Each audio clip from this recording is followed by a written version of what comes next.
stream. We are streaming. And we have Brendan with us. Brendan's going to shoot the shit. He's going to burn bandwidth. And yep. And since my laptop broke, like I was saying to you earlier, yes. The replacement I have, it's not even really a replacement. It's like barely functioning. It's way older. I couldn't even install Skype on it. Okay. That's, no problem. It loaded Skype and then just had like an X through it. And I was just like, okay, well. Yeah, so. Good. I mean, I'm glad everything worked out regardless. It loaded Skype and then just had like I hope I can turn that other one back on because all my records are on it and stuff, like my schoolwork. Okay. But I mean, I guess I don't really need any of that. Theoretically, I should have learned all of it. Yes. Yes, there you go. And when you get a moment's chance, go put a thumbs up on the, the live stream. And, let me check if that's on. Yes. The live Is that music too loud? And, yeah, oh no, your music's fine. I mean, you have music on or something? Yeah, there's like a bit of. Okay. It's like a Jai Shiva. I do. A Jai Shiva mantra. Yeah, I'll turn it down when it's just really slow. I have to find it. Okay.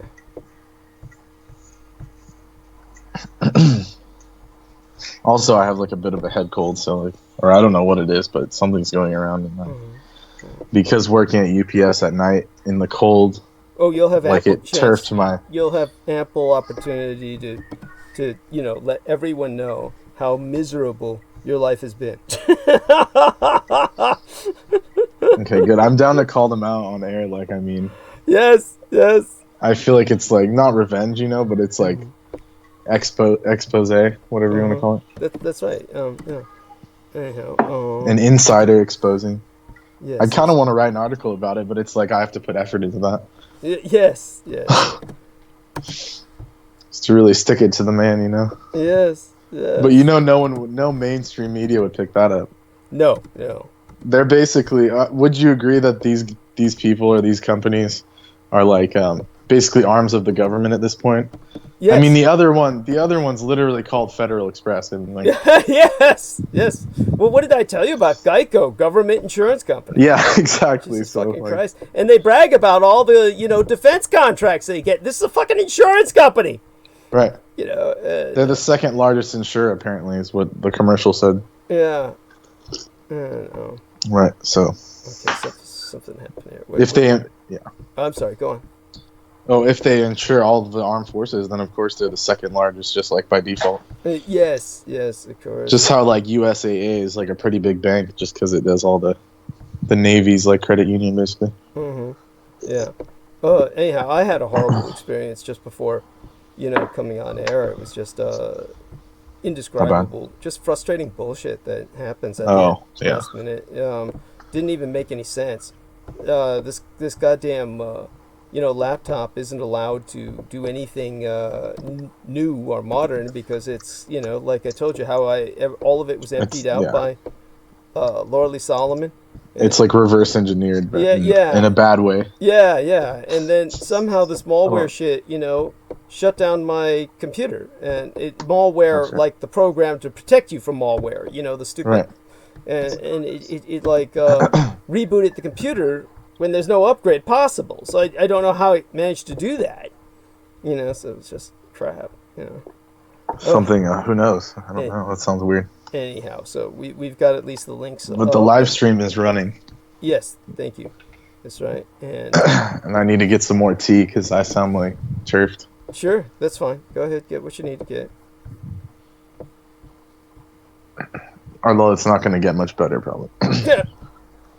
Well, no one's holding you up to any standards. Interesting. I wonder if it sounds better now. What, your voice? Yeah. Does it sound like... You sound fine. I mean, yes. I mean, you're just a regular sex bomb. I mean, what can I say? Yeah. It probably sounds better this way.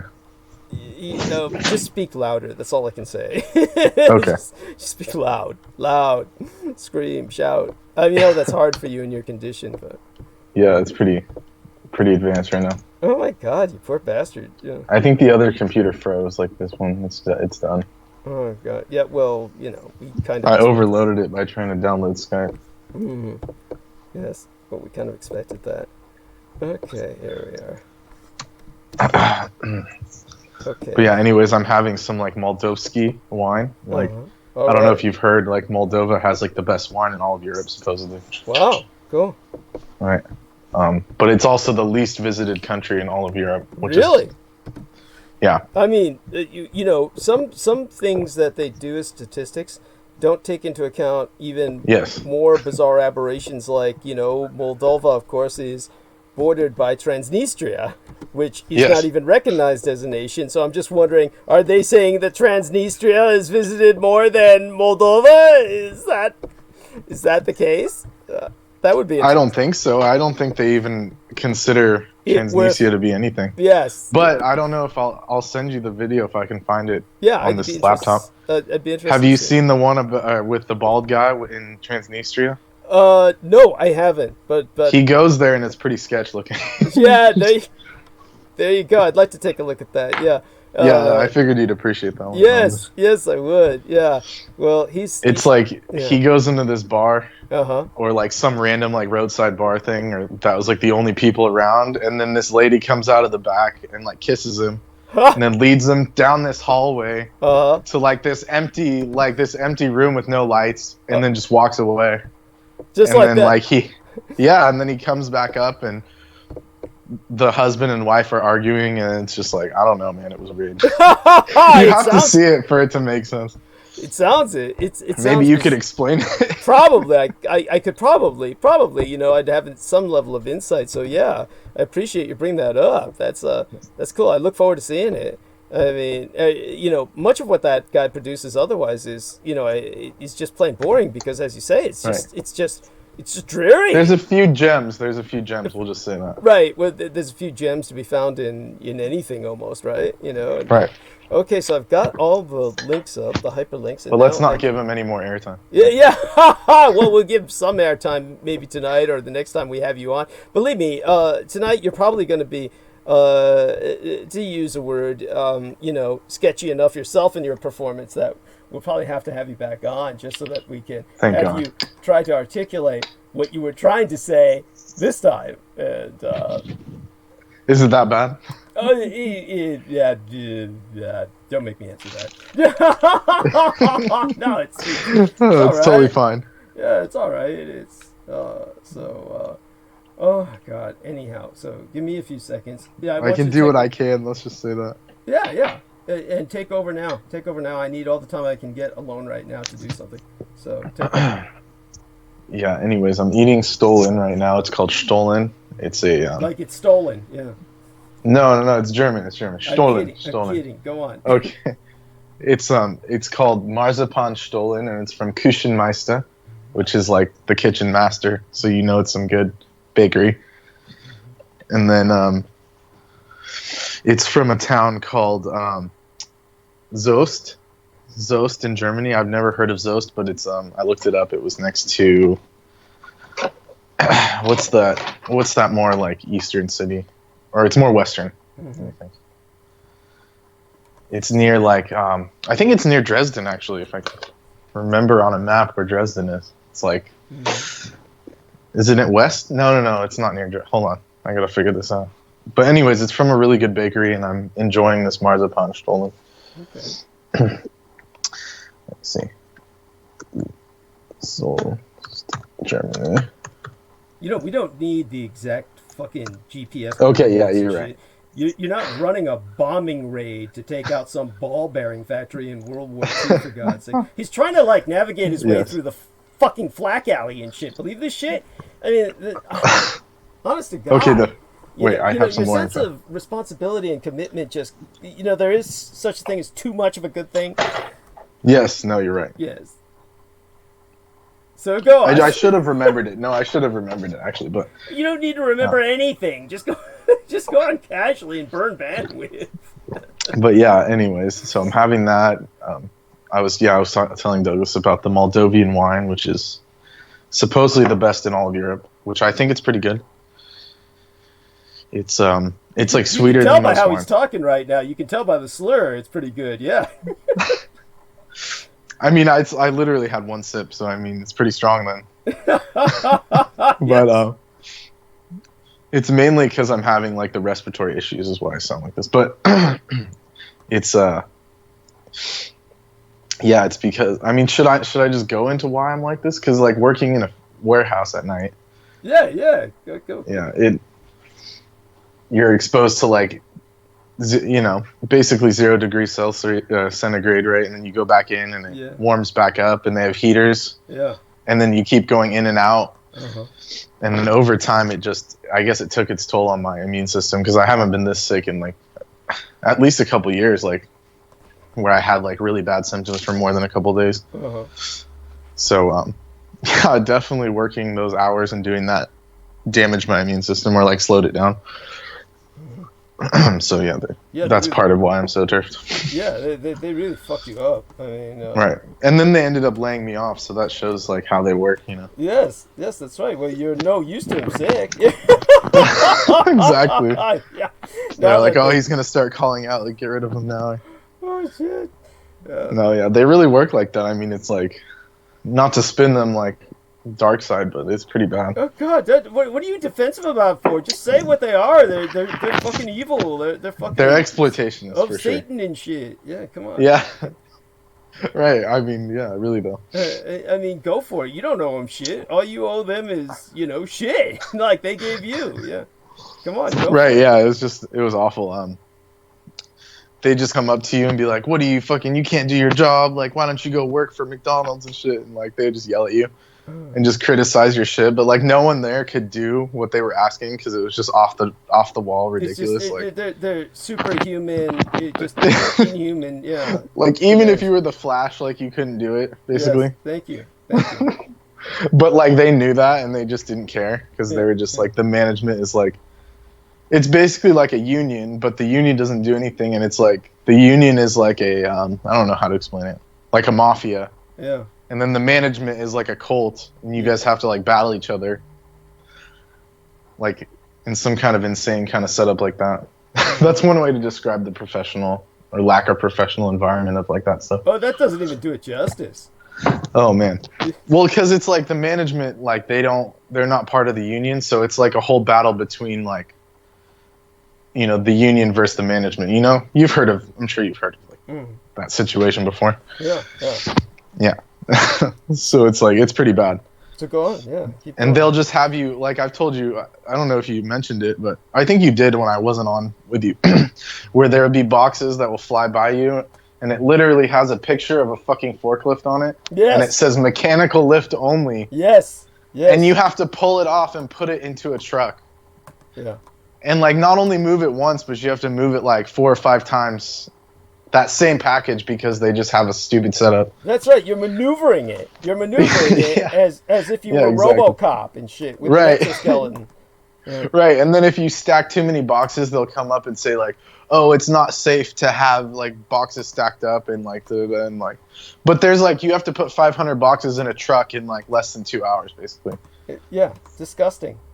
And it's not just like any box, it's like, or not like, you know, like a normal, I don't know how to explain it, like a small box where you can just hold it. It's like any size box. Yeah. So it's like a fucked up, the other one was like a messed up Dance Dance Revolution, and then this other job they put me on is like, it's like a fucked up death metal Tetris where you have to pull shit off of a belt and put it in a truck and then still leave room for those giant ones that say mechanical lift only. Somehow. Yes. For 8 hours at a time, like 8-9 hours and shit. Oh god. So I mean, yeah, I could go on for days about it. You're still alive. I'm really surprised too. I'm supposed to call them tonight. I don't know if I want to and be don't. Your life is more important. Jesus Christ. I mean, see, when you're amped up for it and all the adrenaline's flowing and you're being whipped and shit, you think that, you know, maybe I should call them back. But, you know, now that you have some time to rest and get your head screwed back onto your shoulders, you realize you don't. By the way, we're at the top of the hour, so I'll officially start, you know, the program in just a few seconds. But before I, start, you know, say something, you know.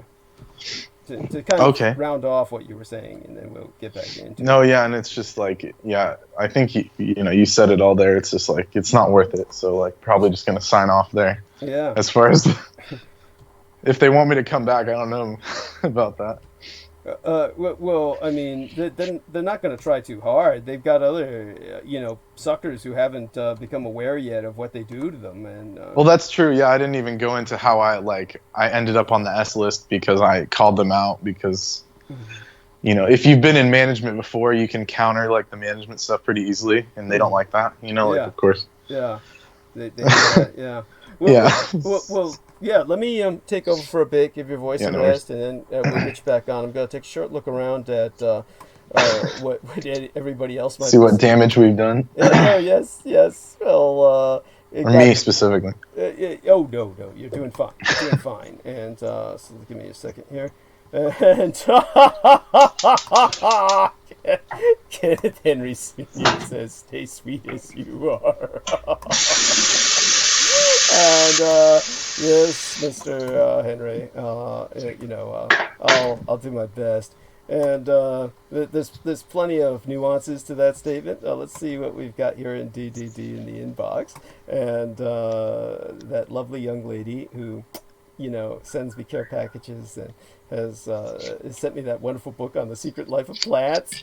I believe she's with us, so gonna give her a shout out before I go into officially announcing our start. Right now, nothing is cooperating with me. All of my screens are like slow. They're slow, and so I know exactly what Brendan was talking about with his computer freezing up on him. It's maddening, and so there we are. Hi, dear you, and hello to Brandon. Yes. And that's Brendan, actually. Brandon Young is the other young gentleman. And Brendan is, no gentleman at all. But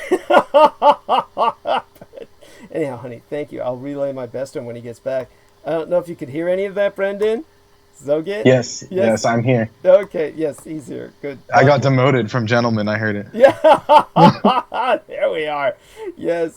And, all right then. So that wonderful young lady who I'm trying to keep anonymous to the best of my ability, and I see Lena Shea out there, a lovely manager. Let's take a look inside the live dashboard here, see what people are saying, catch up, and oh my God, geez, we got over 28 people in there, quite a bit. And if I take a look at the rename this other YouTube channel, gives us some idea of the numbers as well. It says 29 watching here, so we've got 30 or more, really, probably half 100. Someone's asking if you're going to cover the Magi, Douglas. Yeah. Someone's asking that? Yeah, in the live chat. Oh my God, yeah, I did that just the other day. I appreciate your asking. Oceanus Procelarum. I have that book because of your lecture on it. Oh, thank you. Yeah. I definitely appreciate that. You're speaking of, you have a copy, it's all true, of the Revelation of the Magi.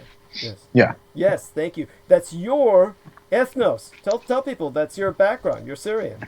Oh yeah, it's the Syriac, from the Syriac language, which was what one of the.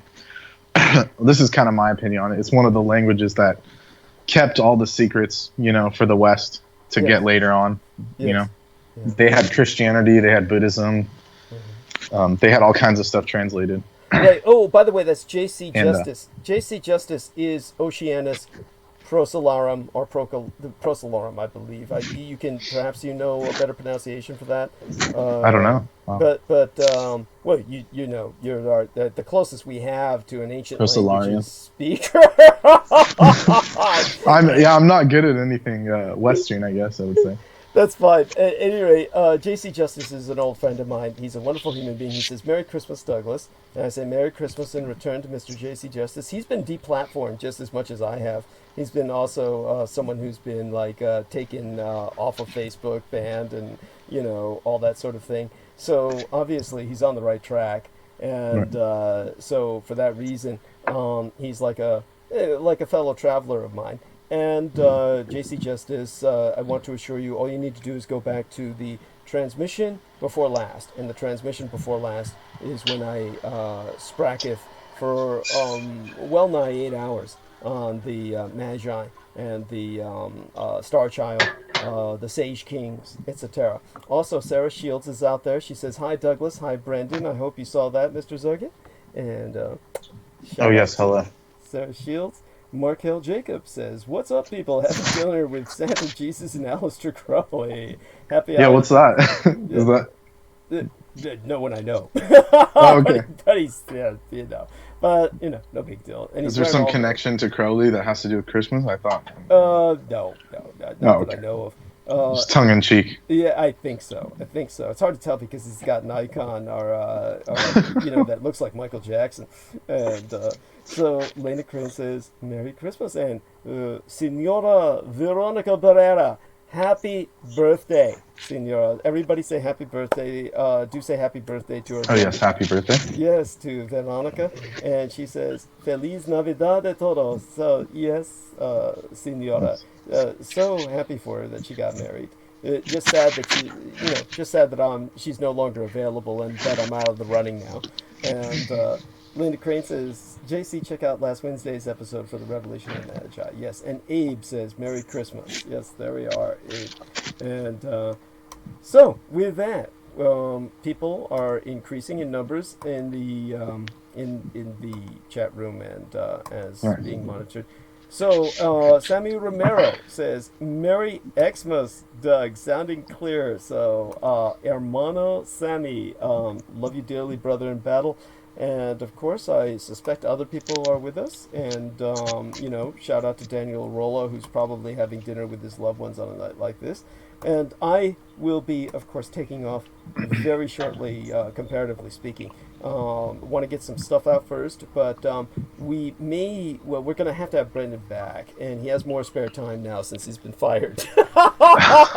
we will be having. Thank you, Douglas. And I'll probably be giving him a big break tonight because I'll probably be just doing mostly monologue for his sake, and because I do. Okay, good. Yeah, I was. Yeah.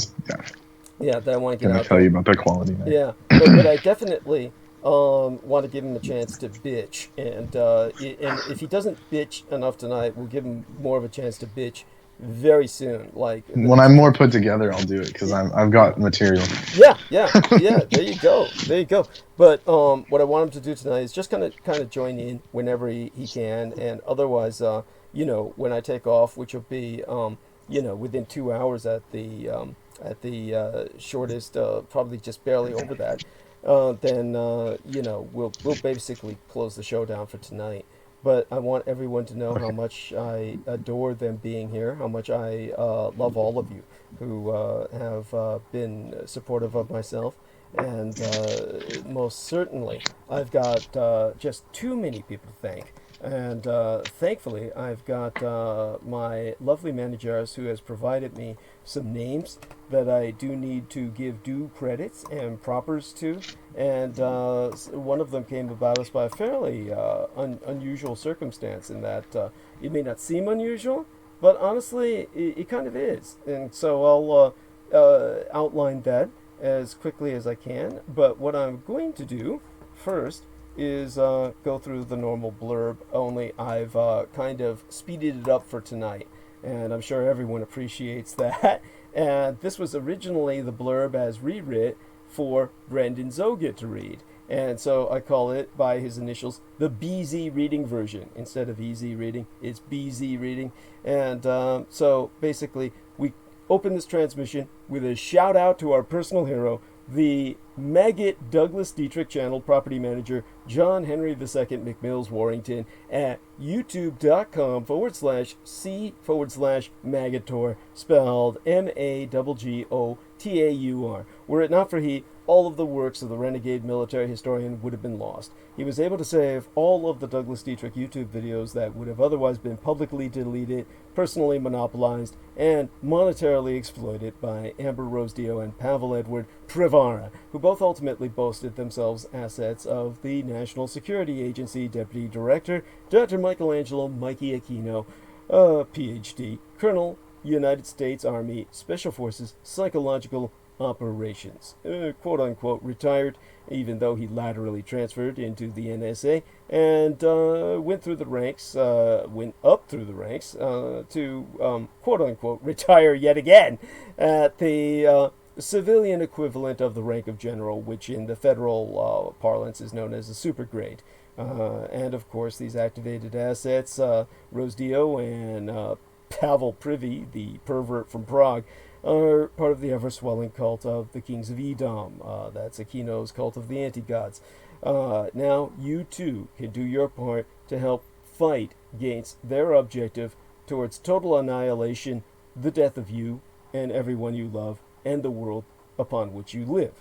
Spread the word about Douglas Dietrich, and if at all possible, send in thy donations at showsdd.com/donate.html, which be acronyms for Hypertext Markup Language. All sponsors will have exclusive access to both video and audio archives from 2011, the year my latent sainted Cyrus was murdered, and of course that happened nigh immediately aftermath the terrorist attack on Fukushima Daiichi, which resulted in a nuclear meltdown, which has, of course, been very much exaggerated in terms of its impact, which I've gone into in depth in the past. Not to discount what happened in the least, but it's... They're supposed to be covering it. I'm sorry, what? They're supposed to be covering, like putting a cover on it soon. Oh, they are. The power plant, yes. Thank you. Okay, thank you. I appreciate that. I'm surprised they haven't gone through something like that. I don't know if that's good or bad, but... Well, it's like what they did at 3 Mile Island, it's like what they did at Chernobyl. They try to bury everything in a big dome of cement, right? I mean, that's what they do with these things. Anyhow, that was 2011 through to this year would be the archives that are covered.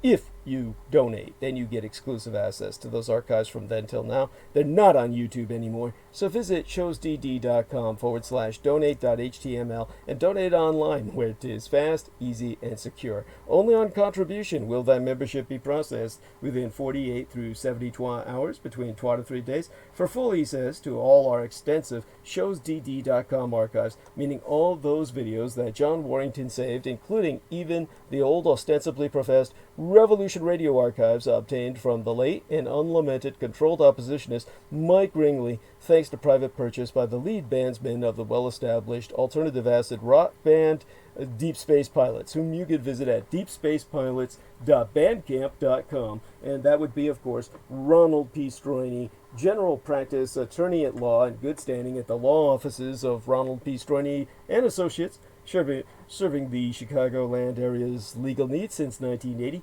at thedebtfreeway.com. And these archives are now only to be found on douglasdietrich.com once upon you click that red donate button.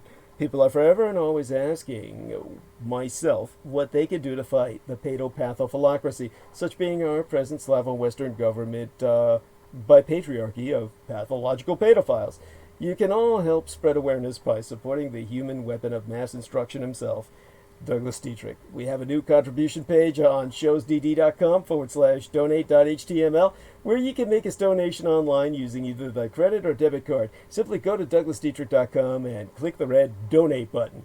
Access Daddy D's expositions via YouTube would not be possible sans generous benefactions. From my listeners on a monthly basis, I'd be the only person on the surface of this world with the insider knowledge and experience necessary to lead thy resistance against the Russo sub-satanic occupation and anti-godly insurgency.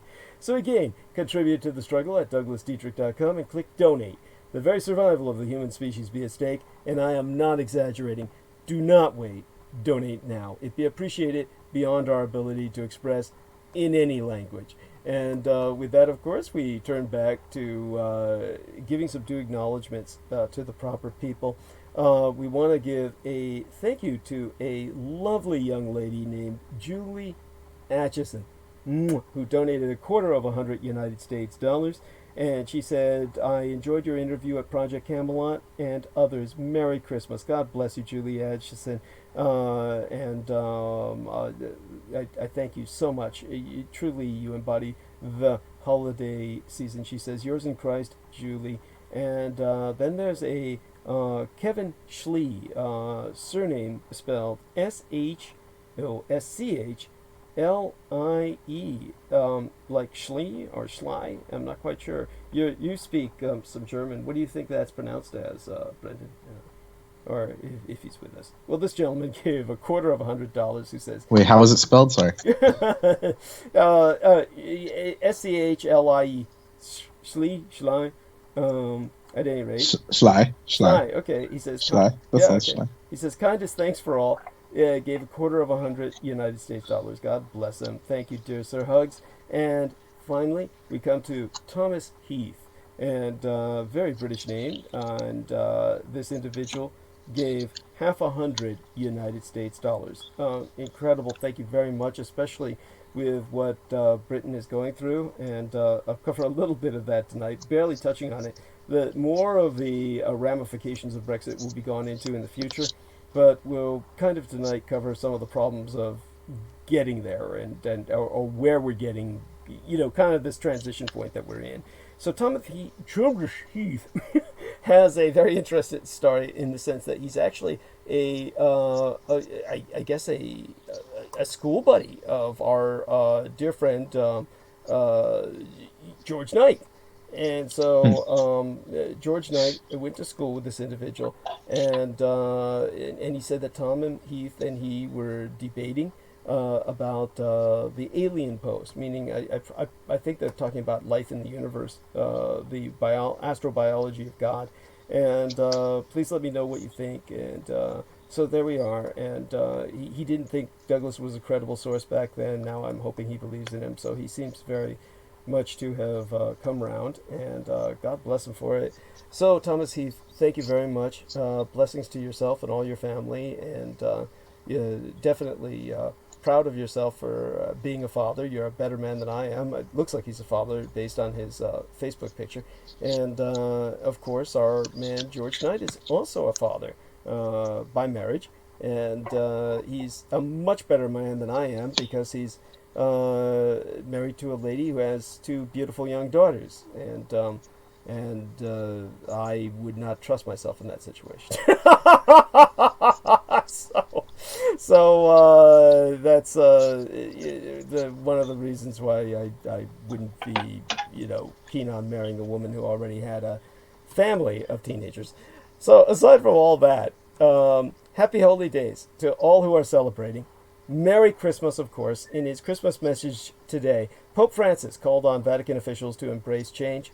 The Pope began his speech with the acceptance of the resignation of the 92-year-old Cardinal Angelo Sodano as Dean of the College of Cardinals. So there are some changes taking place within the church. Now, this reminds me of a young gentleman. I'm going to need your help here, Brendan, okay? You with us here?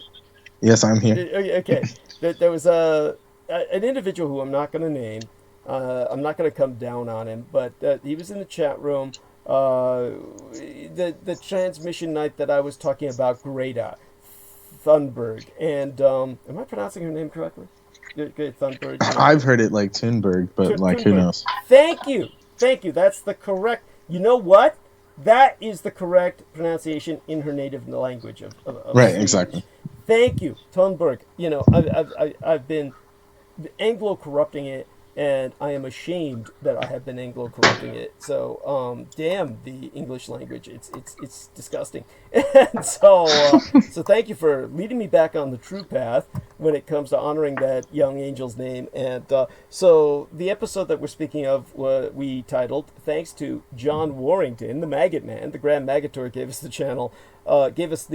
title, Make America Great Again. And so we use that title for that episode. And during that episode, if you look inside the chat room, there's somebody who says, he basically couldn't accept global warming. He was on the fence about it, and that he had the hardest time accepting it because the Pope believes in global warming, and the Pope surrounds himself with child molesters and pedophiles. And I'm like, oh my God, who's the name?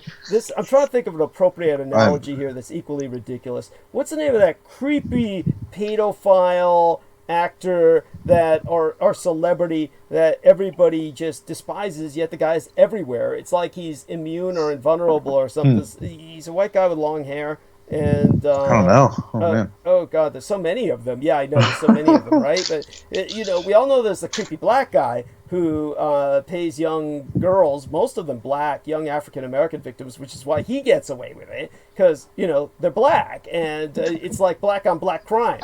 You know, nobody cares, and he pays these young girls money and pisses all over them. I mean, literally urinates on them. And you're talking about R. Kelly, but yeah, R. Kelly, that's right. And Daniel Rollo made a bunch of memes on him that were funny. But there's a white guy who's kind of like the equivalent of that. I can't remember his name, so we'll go with R. Kelly. That's like my saying, oh man, I can't accept Christ because R. Kelly says he believes in Christ. I mean, it's that ridiculous. It's like, you know, so there's all these shitheads out there who like you know the world is round, and they, you know, does that mean that I have to stop, you know, my understanding that the world is round because there's a bunch of shitheads out there that know the world is round? I mean, what kind of logic is this when people aren't even using logic anymore? I mean, help me out here. Yeah, definitely. No, I agree. I mean, that's not even.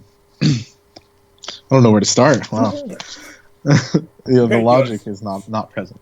Yeah, I was swallowing water at the moment that he said that. It all went up my nose. Anyhow, but yeah, Brendan's here, and he helps out a sense of balance, and thank God he's here, and he'll probably be here, you know, the next few holiday nights to help back me up because he's like, you know, because he's like jobless and shit. I'll see how I recover and if they need me back or not. Oh fuck, you aren't going back, dude. You aren't going back for that shit. Don't even like fool yourself. I mean, you're trying to fool yourself right now. Is all you're doing. That's kind of like I'm just doing, you know, the proper thing. Dude, it's like you stepped on a landmine and both your legs are blown off, and I'm visiting you in the ward, and you're like saying they might need me back at the front. My buddies, they're counting on me. You know, I'm waiting for them to call me back. You know, and I'm just shaking my head. You know, I mean, I don't. It's not that I have any allegiance, but like perhaps it's more professional to like, you know. Oh man, let them tell me not to come back. Dude, cut the shit. Cut the shit. I mean, these people they literally were fucking you up the ass, and then you know you come here and you're like, oh man, I'm still getting over my asshole bleeding and shit, but you know, if I could just wad enough cotton in there, you know, if they asked me to come back, you know, I guess it's just right for me to come back, right? They gave me some money, you know, for all they did. They gave me some money. That's, you know, it's like, so fucking what, you know? I mean, as the manager of the whole building put it, it's honest money for honest work. Yeah, and then he laughed. Yeah, he laughed. He laughed because it's all bullshit. It's all bullshit. That's like R. Kelly gave money to all those young black kids he pissed on, right? Does that make it good? That makes it all right what he did? I mean, come on. I mean, some people think like that. I mean, shit. Dude, tell us about the prison truck. They put you on the fucking prison truck. Yes. Oh, God. Yes. So, basically, because I fought back against the management, or not even fought back, but like I countered them. I like to use the word countered them. They put me on like some punishment truck, basically. And so it was like some prison truck that was like a long trailer with 800 packages. And then I was at the very end, so they put me on 2 U-Hauls that were like added to the building with like plywood and shit, like the ramps up to them. Oh shit. And so they were like, okay, well here's 3 like really shitty trucks then. Oh fuck. And so I had to load one that was going up to the prison, and it had like Folsom. 800 packages. Going up, not just the prison, it's Folsom maximum. But Folsom prison, the maximum security, like where Aryan Brotherhood got started and shit. Yeah. Mm-hmm. It's one of the most, like, they make documentaries about it. It's pretty notorious. Yes. But basically, like, yeah, you can find them on, like, even on Netflix too. Yeah. But basically, I had to deliver their mail, and yeah, it was just like. It's Christmas hundreds time. Of boxes. And yeah, like, it's all cakes with files inside of it and shit. Basically. Stuff to, yeah. Oh my fucking God. And so come on, we gotta sing it now. Christmas in prison. Wait, what? What was that? Whatever Christmas song they sing in prison. What kind of Christmas song do they sing in prison? I mean. Oh, I don't know. Wow. I mean, last time I talked to someone in prison, I didn't ask them that. Yeah. I mean, did they have some fat guy go around dressed like Santa Claus in prison during that? Oh my God, such nightmares. The prison Santa Claus? I don't know, probably. And so when you were loading this, you actually finished it. You actually finished all 3 of these trucks. Yeah. Oh shit! How many hours did it take you to? That was one of the days I left early, but I did it like 3/4 of the way, and it took like 6 hours, basically. Oh my god. 7 hours. Oh my god. It's just because the shit like shoots at it, and like because you're at the very end, you can just let them pile up, and that's what I did. Oh my god. I was just like, fuck you guys. I can't even imagine it. This is madness. I mean, this is so you were one. And then just to go on. Wait, yeah, go ahead. I was just gonna say, you know, add to it before I compare you. Oh yeah, and to add on to the bullshit, they give you this scanner that never works, and they're like, you have to scan every package when you're doing it. Right. And then if it like dies, if the battery dies and you have to take it off and like put it down, they'll be like, why don't you have your scanner? Yeah. And it's like the battery keeps dying, like I'm not going to use it, and then they just get pissed off at you when it's like their faulty equipment. Oh my god. It's a nightmare. It's like you're in hell. You're in hell, and you've died and gone to hell, and so some shit Dante like just went straight past. That's right. That's right. So this is, and now he's coughing and shit because he's barely able to survive this, you know, horrible. You know, this is what it's like to be Santa's elf. You were Santa's elf, and this. Yeah, exactly. Like this. Yeah, and it's how it is. Just you got to publish that video on you put it on my timelines. Put it on my Facebook timelines. The video you sent me in the private messages about that. You know, the shit, all those packages, you know, and where it's like flooding. It's like taller than people. Yes, just madness. Madness. I can't even imagine that. And see if I can find it. Yeah, and the season's not yet done. So I mean, it's done to extent, but you know, you died just before it's done for me. Crunch time. Yeah. Yeah. That's right. You died before Christmas night. In his anyhow, the holy days of Hanukkah continuous through Sunday night. May it be that 2,000 years anon, the Jews, who be a miraculously inextinguishable and inexhaustible people, still joyously light their menorahs and spin their dreidels as the sun doth set. In the meantime, were you trying to tell us that last time you were talking about when you had the horrible testicular torsion, and you had the Jewish doctor? Oh my god!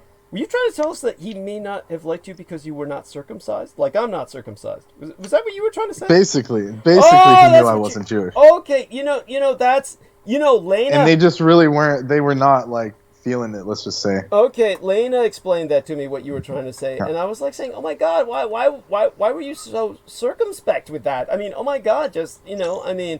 I come out and say, because I mean, it's more like you don't say that on a radio show usually.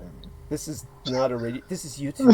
This is fucking YouTube. Jesus Christ! You talked about drinking wine. Do you realize if we were on terrestrial broadcast radio, you couldn't even say that? It's. I mean, they do it on the morning news. I mean, shit. Do they really? They're not supposed to. Yeah. Yeah. They're a lot looser than they used to be, I guess. Oh God, yeah, I guess so. Back in the days. But I know what you're saying. Like, it is YouTube. But I mean, in my speech class, like, there's certain things you can say, and apparently alcohol's not one of them. This is not your speech class. I mean, Jesus Christ, we've even got age block now. I should say professional rhetoric. How about that? Is that better? Well, I mean, look, it's a medical situation. Look, Dr. Dean Adele. Who himself... True. I mean, yeah, if you want to use that, yeah. Yeah, Dr. Dean Adele himself was of Jewish ethnicity, and he argued vociferously against circumcision. And he grew up as kind of like almost like a personal like acquaintance, in the sense that you develop a false intimacy with people that you watch while growing up. My father always had an affinity for him, and in the sense that he related to him, he was kind of like this normal family guy, and actually met him a few times because he broadcast out of San Francisco, and so there we have that. But in terms of doctors that we actually knew that were on TV. Oh, so he was a doctor. Yeah, he was actually indeed. Yeah, right. Dr. Dean Adele, yeah, and hippie Jewish guy. And the other guy that we knew that actually came to conduct a house visit was Dr. Michael Lenore, who was a black African American who was very concerned with my case because we lived in such abject poverty. And of course, he later on had his own kind of like pre-recorded little television show on one of the Oakland stations, local, of course, Oakland being a predominantly black city. And so that was someone I actually grew up with as a kind of minor celebrity that I had known as a child. The entire case with that was very strange in the sense that he was like a concerned doctor that had this community level of consciousness, and somehow I forgot how we knew him, because we were in such extreme poverty. We wound up going to some impoverished clinics that they had in area, but at the same time we had access to the military base at San Francisco. So for some reason my father was not trusting of the military base, and this probably had to do with my blood transfusion. So he was taking me to some alternative MDs outside of the military base for a period of time after that. What's interesting about that, I think you should hear this because you probably already know, but they just recently there was someone who was able to actually sue military doctors for the first time since the 1950s because they're immune to getting prosecuted by like outside. That's correct. That's correct. Yeah, and so some smart lawyer from, I don't remember where she was from, like the Northeast, she appealed to Congress instead of the court system, and it actually worked. Holy shit. Yeah, so like the first time they got through, but the military of course is like opposed to it, so it's probably never going to happen. I mean, right. As far as like repercussions that guy will get. Right. Basically, he this military VA person, he just had cancer or something, and they didn't really care about it. And then when it was stage 4, the civilian doctor he went to said, like, why didn't they catch this while, you were already getting tests for it? They basically just were trying to kill him. Yes. Yeah. Yeah. Yeah. He got lung cancer, basically. Anyways, yeah. Yeah. Oh God, I could go on forever. They're immune. How is that possible, though? They're immune to any kind of legality. Because you sign all your rights away when you're in the military. When you're in the military, but beyond that, as a civilian, you have no rights to resist medical experimentation. It's written into the law that you can be experimented on whenever doctors feel like experimenting on you. It's actually in the law. So wow. I've gone into this when it came to the when I talked about atomic veterans, that we're all atomic veterans. That I've gone into this in depth in the past. I'll happily do so again in the near future. But to give you an example of how egregious this can get, there was, speaking of circumcision, a case that was infamous in the U.S. military, that when they were going to circumcise some kid, and they did circumcise it, and I use the term it just how do I say it, because at this point it was undecided whether it was a boy or a girl, because basically they had this little like stupid it's like a little welding torch that they use to, with the circumcision, they actually use it to kind of basically cauterize the wound. Right. And they had it set for fucking arc welding, and they burned the kid's dick off, and they basically had to make it a girl. At that point, they just said, "Oh fuck, well, he's got no more dick," and so they said, "Do you want him to be a dickless boy, or do you want to give him a sex change operation and make it a girl?" So the parents just had to surrender into making it a girl. And of course, you could you could not sue the U.S. government for that. You couldn't, they were just totally immune for all the reasons you expressed. And so it's just one of these nightmare situations. That's why John Henry Hagman, the guy who gave myself the nanoplasma transfusion, was allowed to brag about it, was allowed to, run around the country and do enormous damage, until he finally did so much damage to so many people they had to remove his medical license, and he's still training in the military without a license. And and the funny thing is, if you really want to just blow your mind, go take a look at Stephen Outram's colon column about myself, where he just writes endlessly about myself, and see how he defends John Henry Hagman. I mean, and how he defends Michael Aquino and John Henry Hagman. And it's so obvious at this point that the man's an Aquino cultist just for taking that stance. It's a stance that no sane person can take. But there you have that. Anyhow, so glad you're here with us too. And I do encourage you to leap in whenever you feel inclined to do so. Oh yeah, there are a few things came up. Good. I was thinking about. Good. And So anyhow,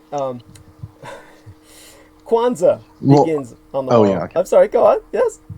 No, it's totally fine. We should... No, go on. Yeah. Before I go on. Oh, I was just going to say the only thing I have to say about the circumcision thing is that back in the day, the original ritual from the time of the Egyptians was you were supposed to actually do it yourself when you were like in your teens or 20s as like a rite of passage. So the way they have it set up nowadays is just like basically backwards, like everything else. Well, that's just my opinion on it. Well, or I mean, my view, I should say. It's not even an opinion. It's just like my view. Well, I think it's absolutely disgusting. It is disgusting. Without going too deeply into it, because it is somewhat of a tangent, and it could take an entire transmission to go into it. And in the end, it's basically just almost like, I think that people are evolving out of it now in the United States. But here was the problem: was that this is one of those things where, of all of the faults that I could say with kind of the pathology of Judeophobia taken to extremes, etc. I'm the last person on earth to deny the Holocaust, etc. There are aspects of Jewish culture which are just profoundly negative, and that is one of them. And the fact remains... Well, the Muslims do it as well, I think, actually. No, they don't, do they? Yeah, Islam, yes. Do they really? Well, wait a second. But they could... One of the things I'm pretty sure. No, they don't. No, they don't, because here's the thing that they used to do was the Muslims, when they say all those prisoners that were taken in Iraq. Right. Here was part of the problem was that the Iraqis were trying to identify who was a Jew, and this was like, we're talking about the Gulf War, like I was in. And even though no prisoners were taken by the Iraqis in that Gulf War, there was there was a small squad, maybe, of special forces men that were. It was never really publicly acknowledged, but later on they wrote a book on it, so they came out with it. And when they were all captured, the Iraqis said, well, we want to find out which one of you fuckers is Jewish. And they said, pull your pants down. And the way they would identify it was by the circumcision. The problem was all Americans were circumcised. And so when the Iraqis confronted, well, you're all Jews. You're all a bunch of, you basically, so you all are just Israeli Mossad, is what they were going to conclude. And all these guys were facing pretty much instant death. And that's when the officer spoke up and said what, until that point, only basically a neo-Nazi would say, or rather, this is not even political, it's just a fact. For many years, the medical industrial complex was essentially monopolized by a Jewish cabal, and you just had a lot of Jewish doctors that dominated. It was an ethno-enclave. So because of that, they managed to insinuate circumcision on an entire culture, in this case the United States, which was not anywhere the case in anywhere else in the world. Not in Europe, not in Asia, not in Africa, except they had their own trip with all the crap we've covered before.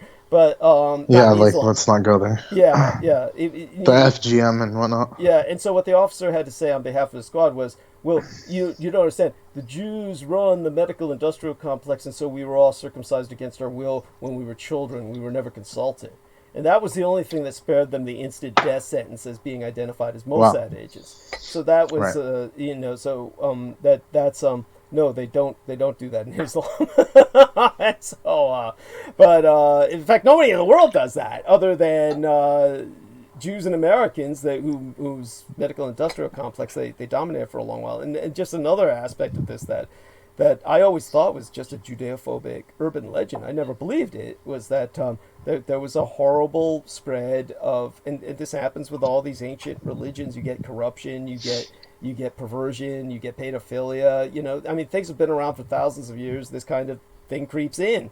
It happened with the Catholic Church, and it's happened in Judaism. And basically, when they circumcise the infants, they literally suck the blood out of the penis, and it's part of the ritual, the way that they've done this for thousands of years. Only they were infecting all these kids, a lot of the rabbis, with AIDS. Like, the rabbis actually had AIDS, so they were from, obviously, fucking young boys, and then they were spreading it to infants they were circumcising when they were sucking the blood out of the penis. I said, oh God, that's got to be that can't be true.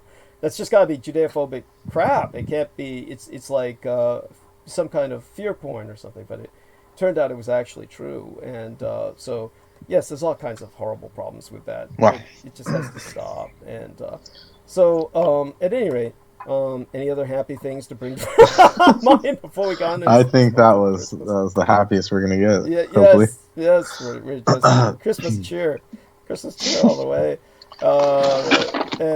So I want to bring everyone's attention to, aside the fact that Kwanzaa begins on the morrow, our latest Manageris Lineage's Topsite being an acronym for topics covered in this episode.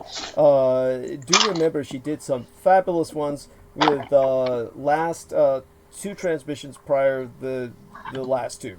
In other words, the two preceding the last two, which was the Revelation of the Magi transmission is just so vast. She couldn't do an in-depth topside on that, so she gave some bullet points, and then she put up as well the real history of Christ, Christianity, and Christmas, where I was interviewed by Rex Bear, who had to actually turn off all the comments on his video. I was going to ask about that one. Yeah, because he got so many attacks, bomb threats, threats against his family.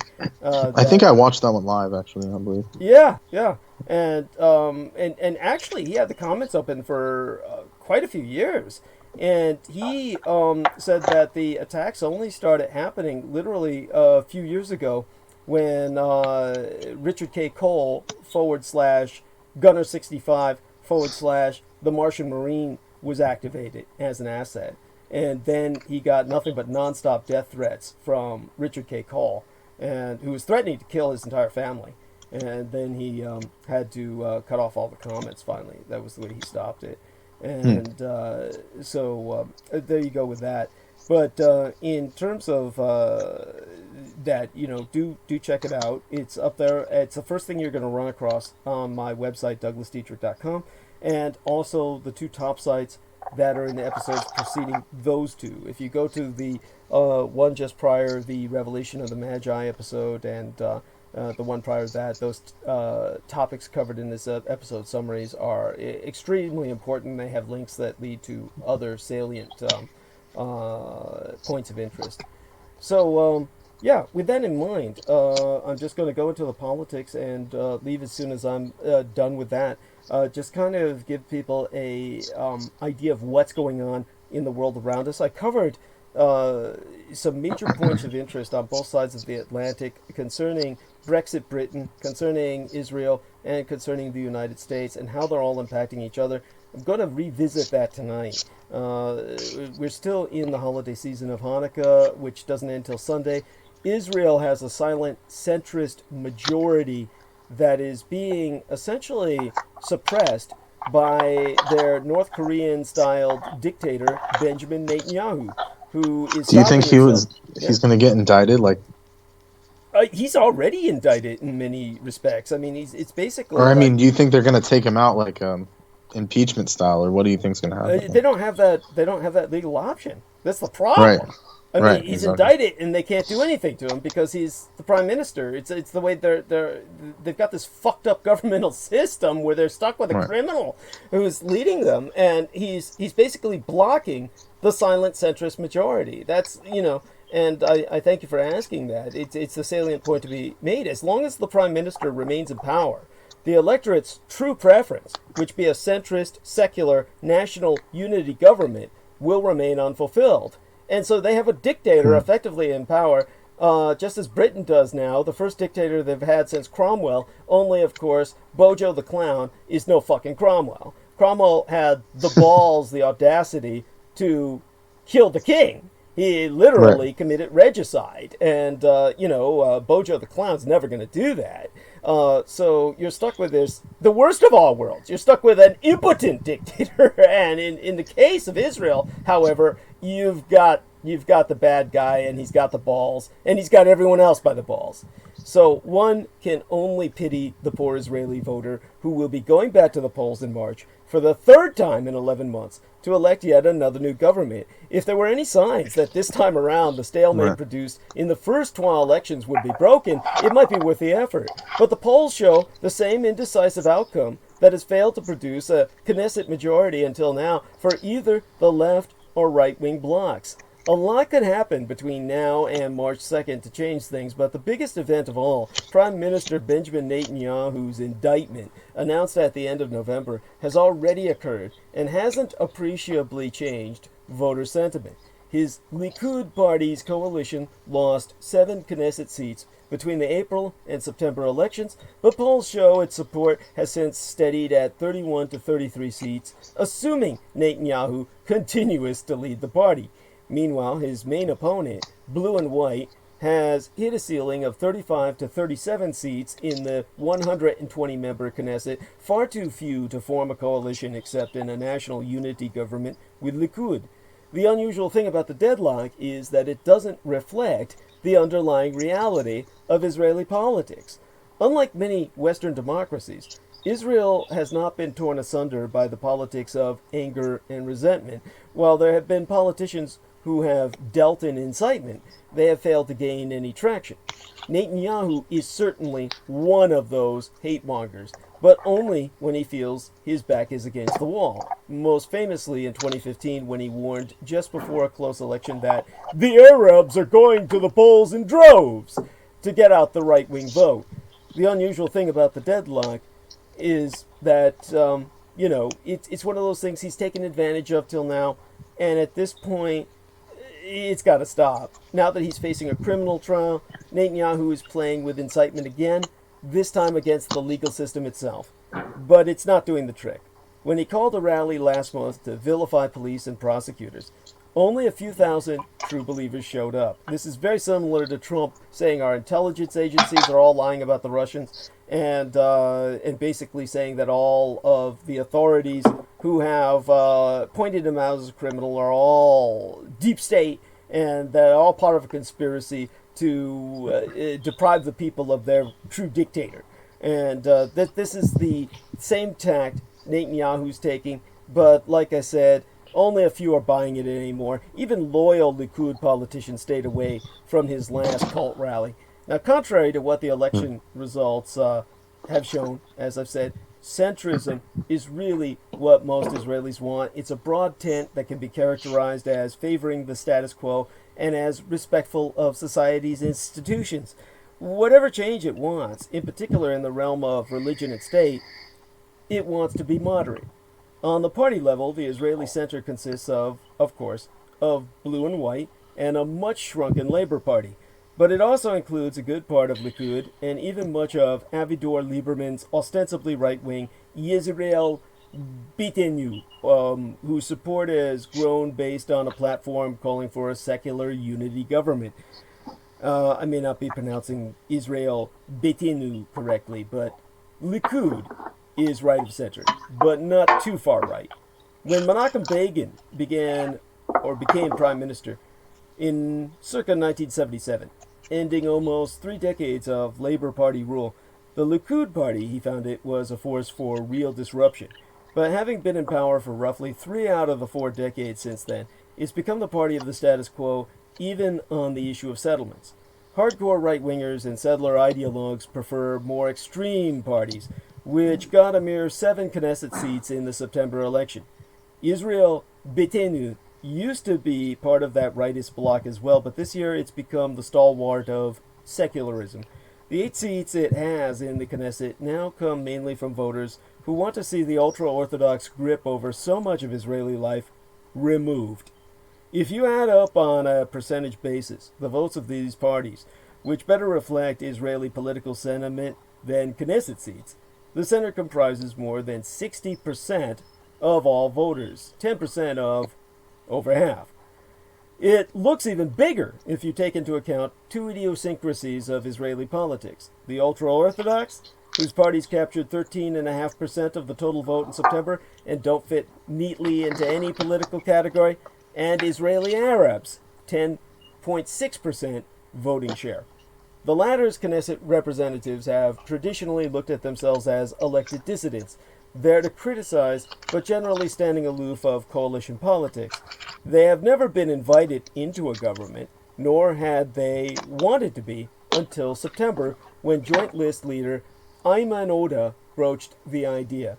The idea of joining a coalition, even one of the center-left, remains controversial both among Israeli Arabs and in the Israeli center, but the direction is clear. Arabs are moving into the Israeli life, and the center stands a decent chance because of them of coming to power in the next election. But it must clear two hurdles. The first is a big share of the electorate loyal to Netanyahu, and the second is a Likud party leadership fearful of him.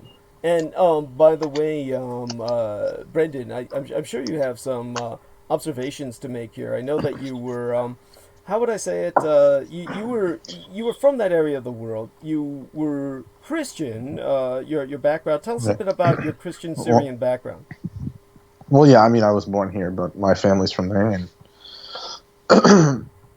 yeah, that is one of the original spots, for Christianity, of course, like the Holy Land. And my grandparents, they came from some area near Damascus, Damascus, and they were Christian, and they spoke a lot about that. Like, they grew up actually before like Israel and all that, and they said that like Jewish people and all the Arabs actually lived together in that land, and peacefully actually. Right. They were neighbors. They grew up together.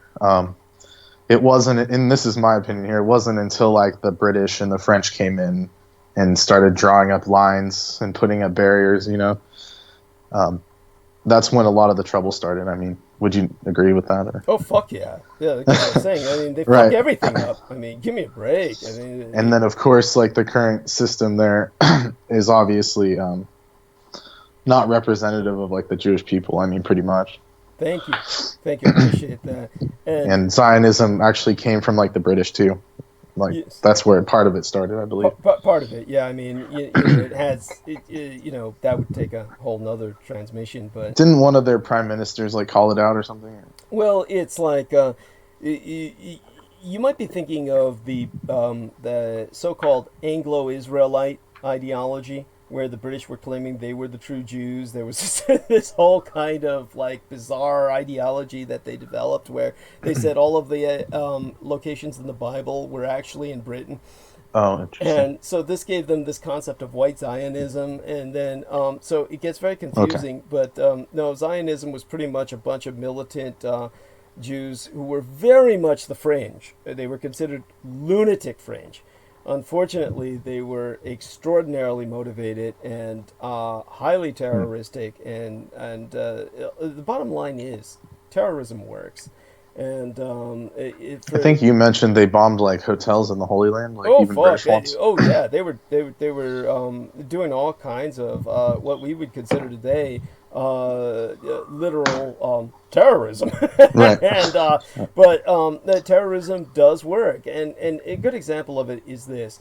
Understand that I'm one of the people who is the foremost in saying the Twin Towers were taken down. Now, I hate to use these terms like this. It makes it sound like this is like a beauty contest and you're choosing aesthetics. But I'm a controlled demolitions man myself. I don't go after all this bullshit where they say it was like heat rays and where they say it was like holograms. I mean, look, the situation... Shiva's fire. Thank you. I mean, really... I've heard that one. Yeah, what was it? What was that you said? What fire? Shiva's fire. Like they were using some Vedic technology on it or something. Oh, fuck. I mean, oh, Jesus Christ. I mean, really? They wish they had that. They wish they had Shiva's power. Thank you. They don't have anything like that. Thank you. So true. I mean, oh my God. I mean, the situation's horrific enough without, But there was documented evidence that they had builders going in and out of there for months beforehand. So that makes the most sense. I mean. Yeah, controlled demolitions. Yes. Right. They just set it up and they were like, okay, don't ask about these fucking. Construction crews, like, don't worry about it. Oh, well, we could go into the details of that again. That would take an entire transmission. But and then the other guy that got insurance on the building, the smaller one, and like it's kind of just self-explanatory. Oh, it's damning. It's damning. Yes, there we go. Yeah, and of course, if you really want to get vicious about it again, then you could point out the guy's Jewish too. I mean, but I mean, yeah, I didn't want to go there. Yeah. all of that aside.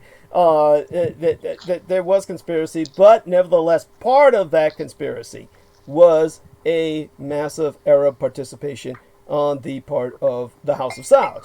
And so, right, and it's interesting. I heard on the radio when people were talking bad about the Saudis, like some British lady, she was like talking about all the stuff the Saudis did, and she clearly was mentioning like the Twin Tower thing, but she was like, amongst other things they've done to the West, and like clearly she was talking about that, but she didn't say it. Like, why do they still cover for the Saudis even now? Is that just part of the deal, or what? You know, obviously, it's wretched. It is like it doesn't make sense. I know. I'm just you know, you're just left without words. And also, I don't know if you know or if you have any info on this. It's hard to find info, but I heard that even before Khashoggi was killed, like his family was a very famous, like, I want to say they were part Jewish or something, or they had some kind of connection to like the crypto-Jew kind of aspect of Saudi Arabia. So they were kind of an outlier in their culture or something. But I couldn't find any details on it. I mean, it seems pretty secret. Yeah, that might be just a rumor. I don't know. Right. You know, you never know these days. Yeah. I mean, from what I understand, it was more or less that he was just part of the Saudi culture, and he was like he was somebody who was trying to protest the injustices, and he paid the ultimate price. I don't understand why he would be so naive as to go into their embassy. I mean, even though he was getting married and he was going in to pick up his marriage certificate, I mean, right. And in Istanbul, no less. I mean, yeah. It all seems pretty fishy. I mean, yeah, I would. Is it? I had a question. You might know this. What if Ankara is the capital, or whatever they call their capital? Why is the embassy in Istanbul? Is that just some kind of where they want the best real estate because it's the Saudis, or what? Actually, you know what? That's an interesting point because it's like in Israel, of course, nobody had the embassies in Jerusalem because the world did not recognize Jerusalem as the capital of Israel. So what you had was consulates there, and the embassies were in the financial capital of Israel, Tel Aviv-Yafo. So I'll have to look into that. I didn't know that was the case. I wasn't. Well, they said it was an embassy, but it could have just been a consulate or something. I'll check into it. I'll check into it and see if that's just a mistake, what they said, or whether that's true, because that would be interesting to me. Because Istanbul, of course, is what used to be Constantinople. And that was it is the most basically strategic real estate in the world. It's the Bosphorus. It straddles the Bosphorus, and so it's the connection between the Black Sea and the Mediterranean. It's so for millennia. I heard it's one of the best places to visit. Yeah. As far as like, you know, if you're into history or anything really. Oh yeah. Well, for millennia, people have been like you know, fighting for that place. And so, yes. Anyhow. Abroad, Netanyahu's image is of a divisive ideological politician who rallies his base by inciting them against Arabs and the leftist, quote-unquote, establishment. To a degree, that's true. When his back is against the wall, he'll resort to anything to protect himself. But the reality is that he is more of a technocrat than a provocateur in the mold of U.S. President Donald Trump or British Prime Minister Boris Johnson. He's more at home discussing defense strategy with the generals and flying off on diplomatic missions to the world's capitals than working the crowds back at home. Rightly, wrongly, or with much exaggeration, Israelis give him credit for leading the country through a decade of strong economic growth. He's seen Israel clear of the chaos of the Arab Spring and contained the Hamas threat in Gaza by a series of, by Israeli standards, low-level wars. He's finessed Israel's relations with the administrations of former President Barack Obama and is now buddies with Trump. As a matter of fact, they're practically fuck buddies. They literally almost share each other's pantyhose. While he's forging ties with emerging powers such as India and China, and even with Israel's traditional enemies in the Gulf states. Now, compared to these achievements, many Israelis see the criminal charges against Netanyahu as inconsequential. He remains Israel's most popular leader, not because of his right-wing credentials. Indeed, the far right distrusts him, but because of his practical political achievements, which please the political center. For many voters, the attitude is, why replace Netanyahu as prime minister if his leadership is working perfectly well?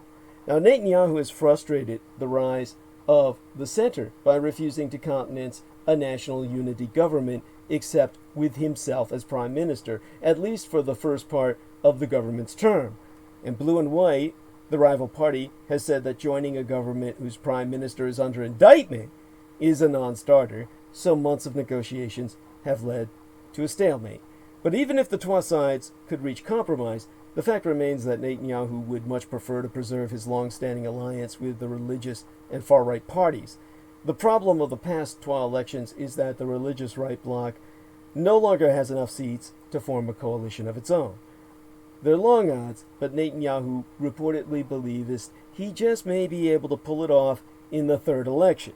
Thus, the rise of the centrist majority can only happen if Netanyahu is ushered out of political life entirely. Likud is slated to hold a leadership vote this week, like tomorrow, but it seems unlikely that Netanyahu will be toppled by his rival, Gīdeon Sa'ar. He remains extremely popular in the party for an obvious reason. He has kept it in power for so fucking long. Too long. The Likud has a tradition of loyalty to its leaders. There have been only 4 since 1977, and all left voluntarily. And just in case, Netanyahu has ensured that there are few to challenge him. Anyone who has shown any sign of leadership aspirations, such as Naftali Bennett and Moshe Kahlon, have been marginalized or drummed out of the party altogether. Sa'ar also took a leave from the party circa 2014 out of frustration. Unusually, he returned 3 years later, but inside Likud, his leadership bid is widely viewed as an act of treason against the party's true leader. This is Führer Principle for you, the Führer Principle taken to its extreme in Israel, no less. Now, Netanyahu's meanwhile seen to it that the most powerful ministries, foreign affairs, defense, and finance, have almost always been held by himself personally, by a non-threatening politician from a junior coalition partner, or gutted of any real authority. Without being able to lead any of the big 3 ministries, up-and-coming Likud politicians have no way of showing their mettle or building a track record. Keeping Likud rivals down has added, or rather the added benefit of strengthening the impression that Israel's achievements over the past decade are Netanyahu's alone, and that only he be capable of sustaining them. As a result, many Israelis fear a future sans Netanyahu as the country's great helmsman. If Israeli centrism does come to the fore anytime soon, it will probably happen in court. The High Court of Justice is weighing a petition that would bar a politician under indictment from being given the mandate to form a government. If it makes such ruling, Netanyahu is finished. Inside Likud, of course, as I've said, Gīdeon Sa'ar's leadership bid, widely viewed as an act of treason against the party's so-called true leader. So what we have is a case where he may come to the fore simply because Netanyahu is kaput. If that happens, and the center does take control, it won't necessarily be to everyone's liking. The popular idea on Israel's left and among liberals abroad that Israel will be a changed place once Netanyahu be gone is faulty. The attacks on the judicial system and the media will come to an end. But Israel's assertive policy toward Iran will remain intact, as will its attitude toward the Palestinians, except on the margins of Israeli politics. The settlers will no longer have allies in the government, but the political limbo of no negotiations with Palestinians and no annexation of the West Bank is perfectly acceptable across most of the Israeli political spectrum. Israel can afford neither a long-term deadlock nor a minority government incapable of ruling effectively. Indeed, the moderation that characterizes the center could become undone by anger and frustration over a continued stalemate. As much as Israel's silent centrist majority is big, it's also delicate. Now, speaking of delicate, this is how I kind of want to enter the conversation that'll take me to the end of the arc of narrative before I take off for the night as soon as I can. And it goes back to September, when we had the Greta episode that was based just a few weeks ago on what had started then with the phenomenon of Greta Thunberg, whose name I finally know how to pronounce thanks to Brendan Zogit. Now, at that time, Trump first insulted Greta Thunberg, then he insulted the world. It was a dark day for the world on the Tuesday dated the 24th day in September. We all awoke to find that the President of these United States was using his massive social media presence to mock a child whose only crime was trying to make the world better and to maintain its very existence. And yet, his mockery was the go-ahead for all kinds of misogynist male adults to attack her relentlessly ever since, to threaten her life, to threaten horrible violence and degradation upon her. We learned a damning story from the New York Times of the Trump administration's indifference to the potential arrest and imprisonment of a New York Times reporter in Egypt that same day. The kind of antipathy toward the press that would have been unthinkable pre-Trump, and now puts us more in league with the demagogues of the world than the Democrats. And at the United Nations that day, we watched as the so-called leader of the free world delivered a sleepy, low-energy speech that zeroed in on one head-spinning conclusion: every nation should go at it alone.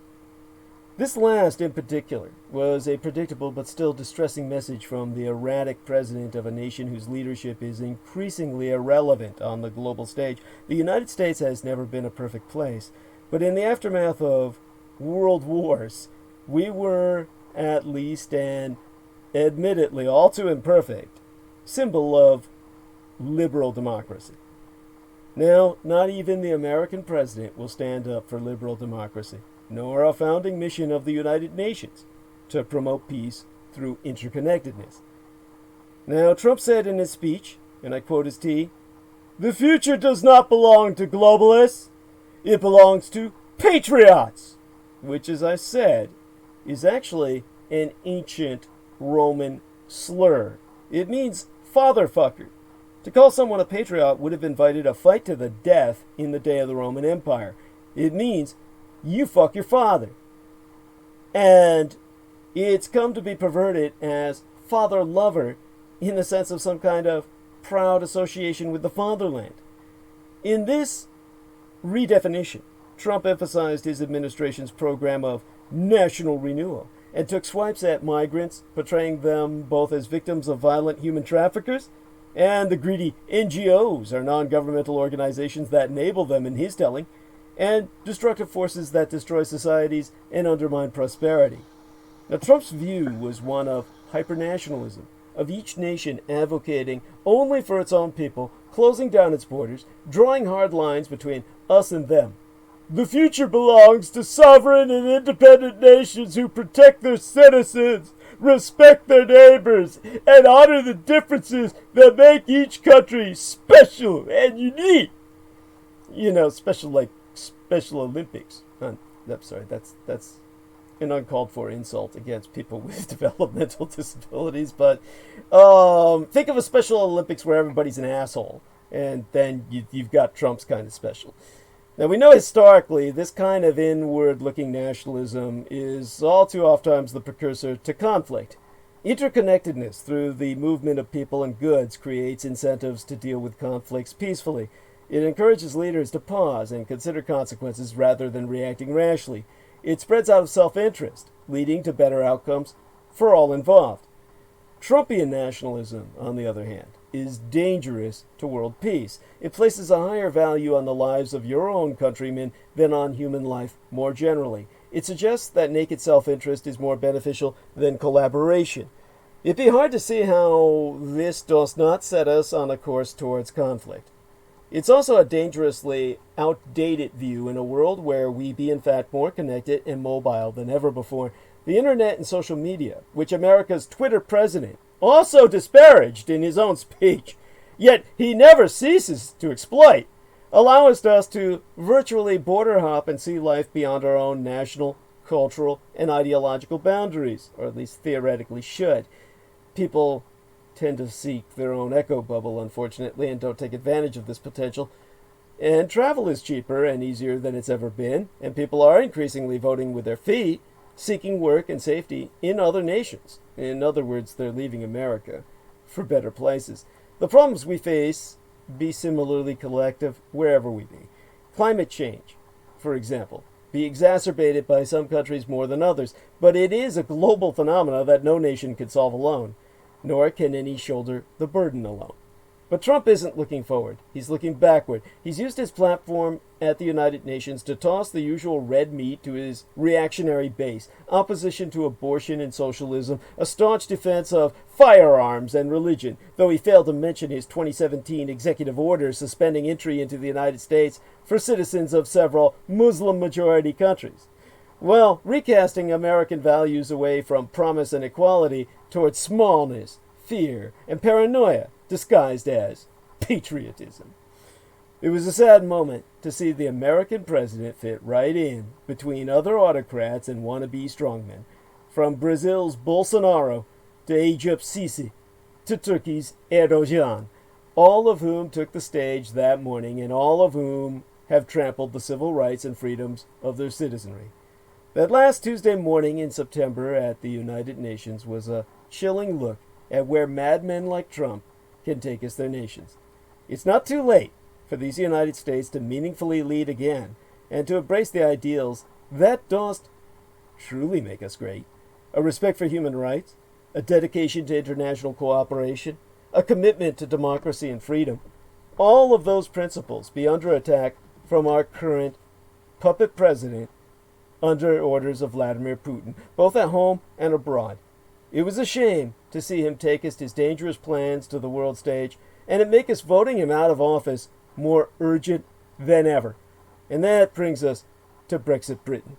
After the United Kingdom election, Trump sees that harbinger as things to come. After a tumultuous tenure in office, a controversial candidate expanded his grip on power, surpassing a weak opponent and drawing support from unlikely pockets of voters. That's what happened Thursday of the week before Septimania, the week before last, in Britain, as Prime Minister Boris Johnson's reactionary Conservative Party claimed a commanding majority in Parliament, sidelining far-left Labour leader Jeremy Corbyn. It's the same scenario President Donald Trump be eager to replicate in next year's American election, and Democrats be desperate to avoid. Now, after congratulating Johnson that infamous Friday the 13th, the blackest of all Friday the 13th in history, Trump said of the British results, "I think that might be a harbinger of what's to come in our country." Now, others cautioned against drawing too many lessons from British elections. Despite deep historical and cultural ties, the United States and United Kingdom have vastly different demographics and systems of government. The contours of the 2020 presidential election are also still evolving, with Democrats choosing between moderates and liberals, experienced politicians, and fresh faces as they weigh who will take on Trump. Still, there be striking parallels, as well as recent precedent, in the political landscape on both sides of the Atlantic. Circa 2016, British voters stunningly decided in a national referendum to withdraw from European Union, ignoring dire warnings from political elites about the economic and cultural consequences. 4 months later, American voters did the same, sending Trump to the White House over establishment favorite Hillary Clinton. Johnson took up the mantle of the Brexit campaign earlier this year, stepping in as Prime Minister and drawing immediate comparisons to Trump. The twain spracked frequently by phone, forging an easier relationship than Trump had with Johnson's predecessor, Theresa May, because, of course, she was a female, and Trump is a misogynist fucking cock. He considered her nothing but a cunt. Johnson faced this the week before last week, he faced that week before Septimania's campaign, with significant liabilities, as will Trump next year. Both men are personally unpopular with wide swaths of their country's voters, and appears to take some measure of pride in agitating their detractors.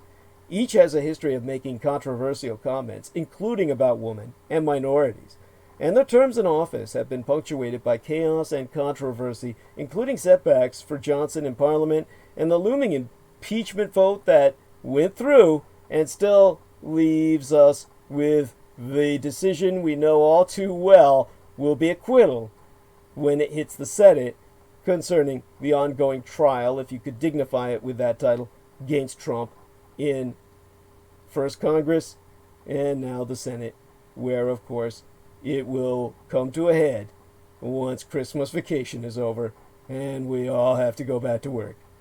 But in their own ways, Trump and Johnson have also proved to be effective communicators and advocates for their priorities, foregoing complex policy proposals for bumper sticker slogans. For Trump, it's "Make America Great Again" and "Build the Wall." Johnson campaigned in the election on a pledge of "Get Brexit done" and a straightforward slogan that belies the complex negotiations still to come with European Union.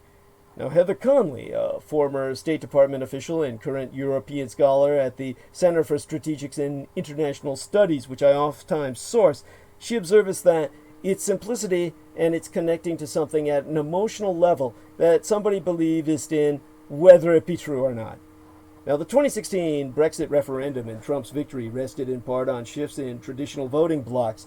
Trump pulled a trio of states that have long voted for Democrats in presidential elections into his column: Pennsylvania, Wisconsin, and Michigan, explicitly through Russian hacking. In the United Kingdom, working-class towns in central and northern England that have long elected Labour lawmakers turned against that party and backed Brexit. The results in the United Kingdom this week before last prove that those shifts were more than an anomaly. Reactionary conservatives took a swath of seats in post-industrial former mining, milling, and fishing towns that voted for Brexit, though some of those areas had never elected a Tory lawmaker ever before in history. On both sides of the Atlantic, much of the blame focused on Jeremy Corbyn, the deeply unpopular Labour leader with socialist views. Corbyn was criticized for silencing critics within the party and failing to root out Judeophobia among his supporters. Centrist Labour politicians were quick to call for him to step down, following the Thursday's route before last. In the United States, some took Labour's stinging defeat under Corbyn's leadership as a warning for more liberal American presidential candidates like Senators Elizabeth Warren and Bernie Sanders. Joe Biden, a more moderate 2020 hopeful and a chief rival of Warren and Sanders, and active pedophile, proven from past predations, predicted the takeaway from the British results would be, look what happens when the Labour Party moves so far to the left, it cometh up with ideas that are not able to be contained within a rational basis quickly.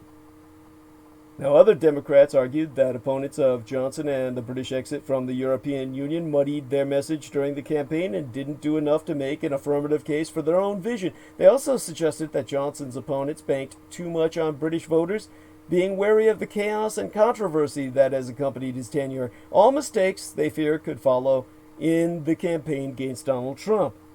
Boyd Brown, a Democrat strategist based in South Carolina, has so noted that there be a clear message out of the British election for Democrats seeking to defeat Trump next year. And here I quote his T.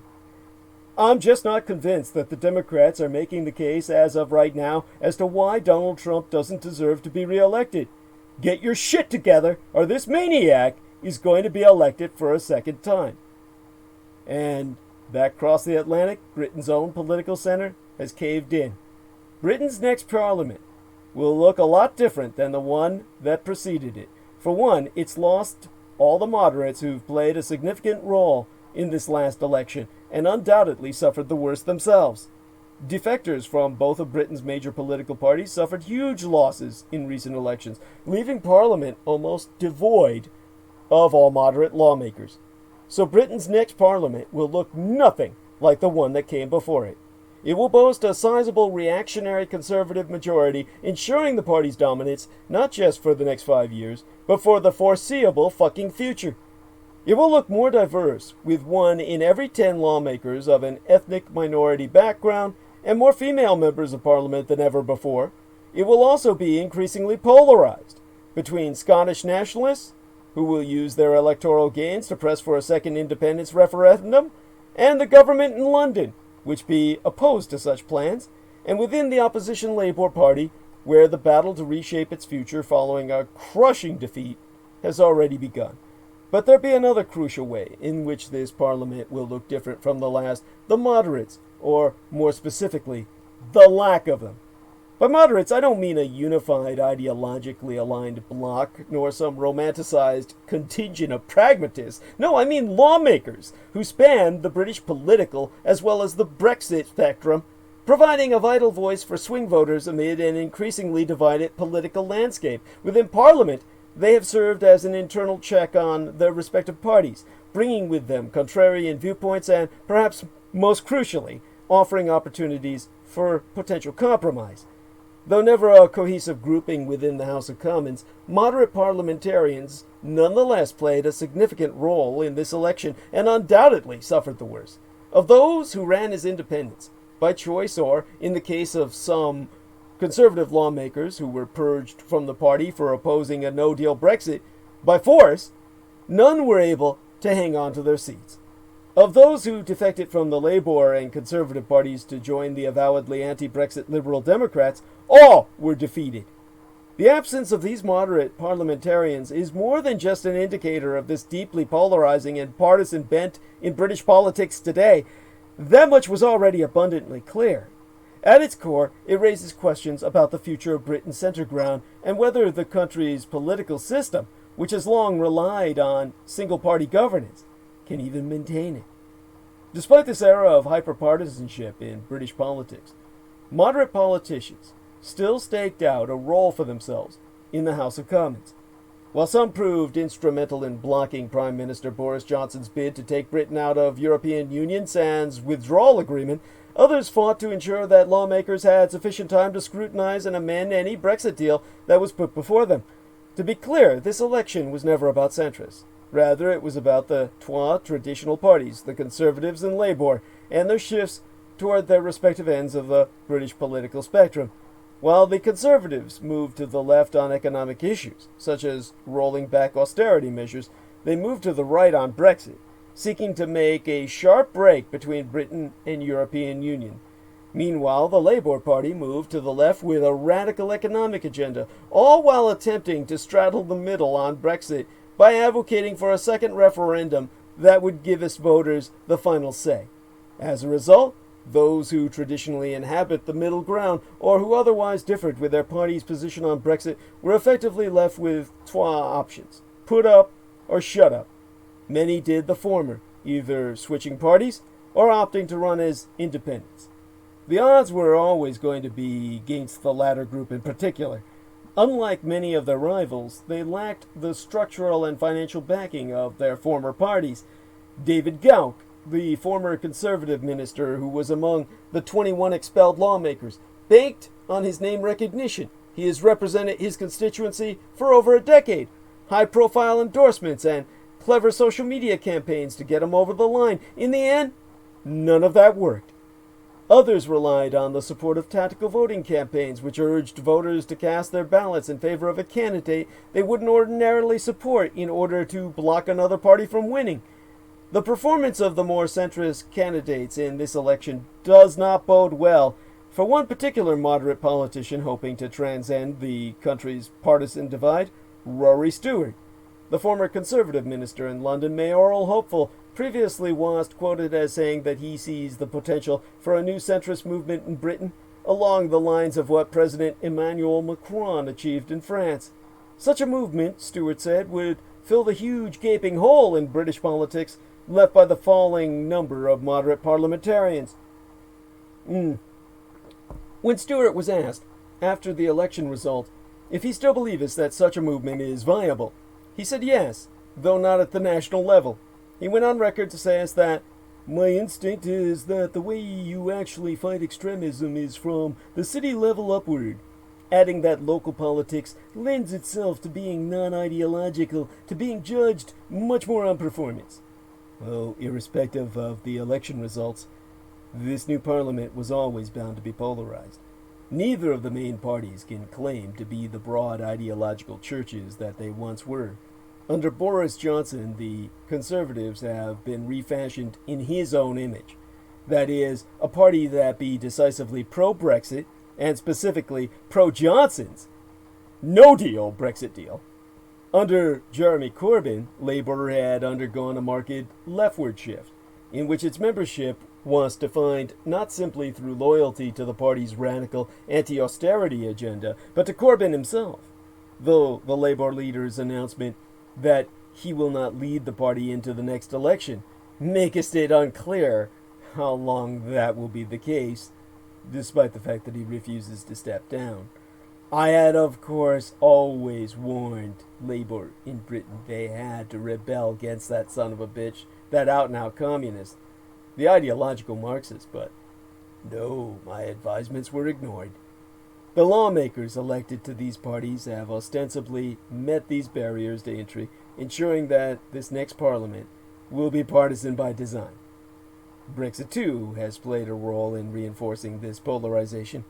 While voters largely rewarded the parties with the most coherent positions on Brexit, such as the Conservatives, who pledged to deliver on the Brexit referendum by the end of January, Labour, which attempted to appeal to voters on both sides of the Brexit divide, struggled. Per John Curtis, a British pollster and a professor of politics at the University of Strathclyde in Glasgow, he says, on Brexit, the centre cannot hold. That is the very final, clear lesson of this election. And, of course, Brexit was a distraction for Europeans. Now Europe itself is facing a hellish 2020. Brexit has been a massive headache ever since the United Kingdom voted to leave circa 2016. It took 12 prime ministers, 1,274 fucking days, 3 deadline extensions, and 12 general elections for an exit deal finally to be deemed acceptable by the British Parliament. But it also sucked up oxygen in Brussels, as the European Union's diplomatic energy fixated on the single issue of having a country leave its bloc. In that time, the EU was forced to pay less attention to other problems among its European states, its member states on the continent, problems that present a far greater long-term threat to the European project than Brexit ever could. For the European Union is being undermined by nations within its ranks ignoring the rule of EU law, deviating from Europe's high standards on human rights, and laughing in the face of freedom of expression. Now, the most recent example of this comes from the ultimate white trash sewer of shit, Poland, where the country's Supreme Court had to warn the governing Law and Justice Party that its proposed judicial reforms would violate European law so blatantly that it might be compelled, forced out of, extracted from the European Union by force. The court's words might be a little dramatic. The proposed reforms, which would allow the government to punish judges for engaging in political activity, ignore the European Union's requirement that courts act independently of government. But that doesn't mean Poland is going to get kicked out of the European Union, unfortunately. First, you cannot officially expel an EU member state. It's possible to suspend a nation's voting rights under Article 7 of the Treaty of European Union, designed to punish nations that disobey the EU's founding principles. But they be officially still a member state. It would require a unanimous agreement among the other member states to even have a vote on doing so, and no one who understands EU politics thinketh there be any chance of this happening. Ronan McRae, professor of European law at University College London, confirms that Article 7 was never designed to deal with a situation where there was more than one delinquent state. Right now, there be several delinquent states causing havoc in Brussels. About 350 miles south of Warsaw, Hungary's Prime Minister Viktor Orbán, the big white supremacist Judeophobe, who be personally supported by Bibi Netanyahu, has spent the past decade presiding over assaults on his nation's courts, academic institutions, central bank, and the press. The European Union has repeatedly triggered Article 7 procedures against both Magyarország, or Hungary, and Polska, or Poland. Both moves have led nowhere in either case. In Malta, Prime Minister Joseph Muscat has been hounded with calls to resign for his government's alleged involvement in the murder of Daphne Caruana Galizia, a journalist who was investigating political corruption. Earlier this week, members of The European Parliament voted by 581 to 26 in favor of a resolution to start the Article 7 process on Malta. Muscat says he will leave office next month, but denies all allegations of wrongdoing. These are merely the most egregious examples of member states undermining the EU's core principles. Croatia's government be under pressure for failing to reform existing laws enough to protect journalists from facing legal suits for doing their job. There are similar criticisms of tight press control in Greece and Bulgaria. Bluntly, the old continent is hurtling towards a crisis in mutual trust on values and law, and trust be arguably the central pillar of European unity and stability. Agata Gostińska-Jakubowska, a senior research fellow at the Center for European Reform, explains that the backtracking on the rule of law in any member states creates a challenge to the whole mutual trust. That be a founding principle for crucial projects such as the single market or justice. The problem be that members of the European Union are overseen by the European Court of Justice. National courts are expected to respect European law. McRae has explained that the web of rules under which member states automatically recognize each other's decisions is threatened by undermining rule of law.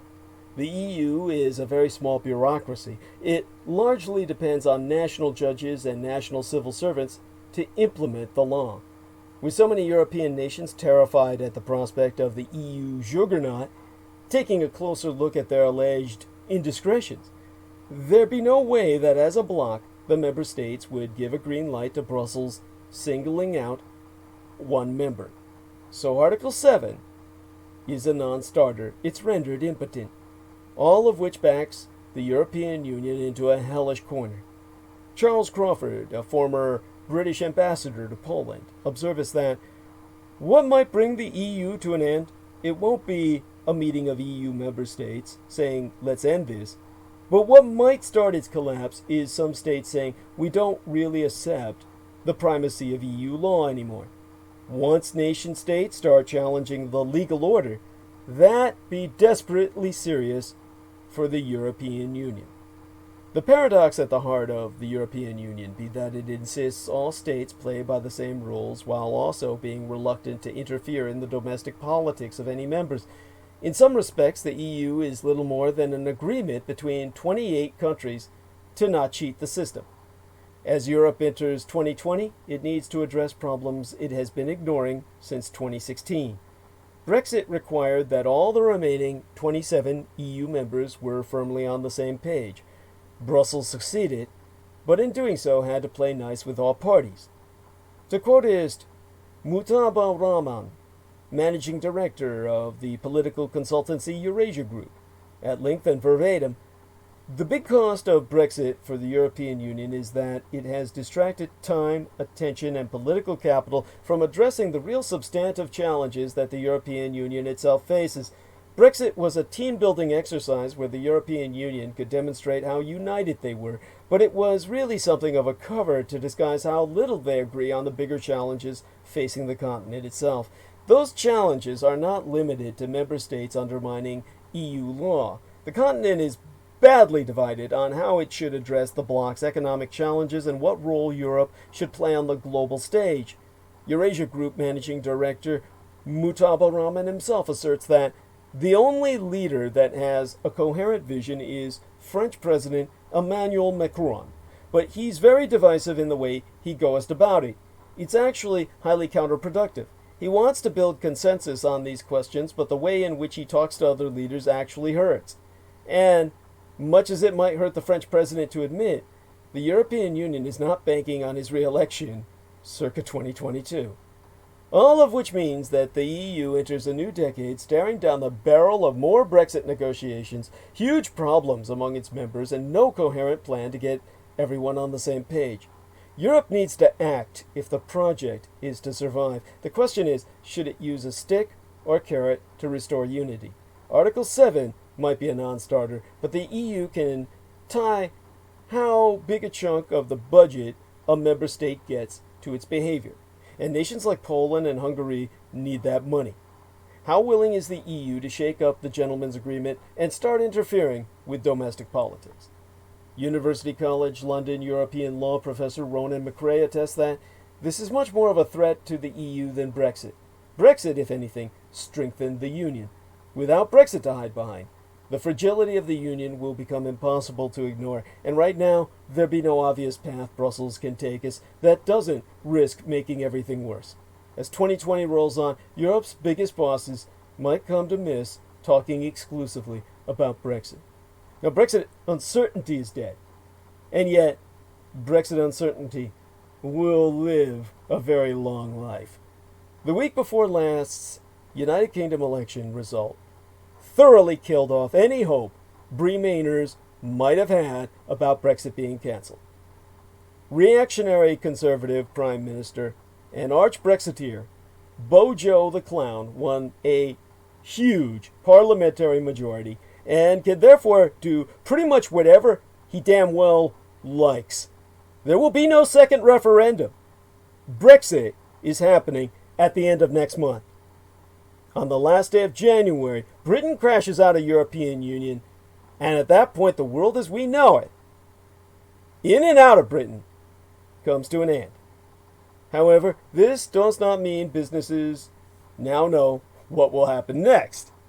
After the United Kingdom formally leaves European Union, the two sides will use an 11th month transition period to negotiate their subsequent trading relationship, which be due to take effect at the start of 2021. As the European Parliament and the parliaments of all 27 remaining EU countries would need to ratify any trade deal, the timescale becomes even more compressed. Comprehensive trade deals generally take at least several years to write and ratify. But, according to multiple reports that came in with the Friday the 13th results, Bojo the Clown will outlaw any potential extension of the transition period beyond the end of this year, within the next few days. He promised during the campaign that there would be no extension, but putting that into law removes any option for future flexibility. Given the extremely short timetable for negotiations, the United Kingdom and European Union will at best achieve only a bare-bones trading agreement, meaning disruption for businesses whose activities aren't fully covered by the terms. In the worst-case scenario, there won't be any trade deal at all, creating the same catastrophic result as we would have seen if the United Kingdom crashed out of the European Union sans a Brexit withdrawal deal that leads to economic collapse. These are the two options. Sans an extension to the transition period, there'd be no time in which to agree a robust, comprehensive trading relationship. No surprise, then, that the pound sterling, greeted the no extension news by losing most of its gains it made on the Conservatives' crushing victory. Bojo the Clown is probably using the continued threat of no deal as a tool of brinkmanship, a tactic that helped him secure a fresh Brexit withdrawal agreement when most observers, myself included, considered such impossible. However, the European Union's negotiators will not enter these negotiations in any compromising mood. There no longer be any possibility of the United Kingdom staying in the club. So the gloves come off now. Whatever happens, industry faces incalculable disruption. And it doesn't even have the luxury of knowing how much or what kind. The only certainty be that the cliff edge be a year away at the most. Now, leaving the European Union is not the only split British Prime Minister Boris Johnson has to worry about. Johnson's win will deliver Brexit while instigating the United Kingdom's breakup.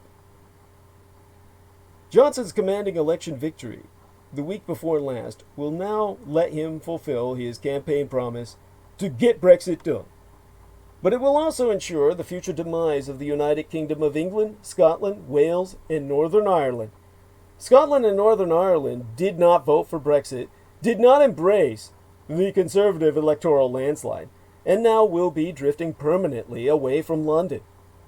Johnson vowed Saturday before last to repay the trust of former opposition voters who gave his Conservatives the mandate to take Britain out of European Union next month. He now commands an 80-vote majority in the 650-seat House of Commons, a margin last enjoyed by the late Tory icon Margaret Thatcher in the 1980s. This lead assures Johnson safe passage of his divorce deal with the European Union when he resubmits it to Parliament in this week, the coming few hours. In a victory speech delivered all too ominously on Friday the 13th, Johnson said the election result proved that leaving European Union is the irrefutable, irresistible, inarguable decision of the British people. Arguably, of course, it's not. It is the will of the English, who makest up 56 million of the United Kingdom's 66 million people. During Britain's 2016 referendum on EU membership, England and much smaller Wales voted to leave bloc. Scotland and Ireland did not. In Thursday's before last election, England elected 345 reactionary conservative lawmakers, all but 20 of the 365 House of Commons seats Johnson's party won across the United Kingdom. In Scotland, 48 of the 59 seats were won by the SNP, the Scottish National Party, which opposes Brexit and wants Scotland to become independent of the United Kingdom, its own nation-state. Scottish National Party leader Nicola Sturgeon said her party's emphatic victory showed that the kind of future desired by the majority in Scotland be different to that chosen by the rest of the United Kingdom. The SNP, the Scottish National Party, has campaigned for decades to make Scotland independent and almost succeeded circa 2014, when Scotland held a referendum on seceding from United Kingdom. The Remain side won 55% to 45%. At the time, the referendum was billed as a once-in-a-generation decision. But the SNP argues that Brexit has changed everything, because Scotland now faces being dragged out of the European Union against its will. Sturgeon said that same Friday the 13th that Johnson has no mandate whatsoever to take Scotland out of European Union, and Scotland must be able to decide its future in a new independence referendum. Bojo the Clown insists he will not approve a referendum during the current term of Parliament, which be due to last until 2024. Johnson's office said the Prime Minister told the Scottish leader at Friday the 13th that the result of the 2014 referendum was decisive and should be respected. The Scotsman newspaper summed up the showdown that Saturday, that weekend following the Friday the 13th in the week before last, with front-page images of Sturgeon and Johnson face-to-face, the headliner reading, 2 landslides, 1 collision course.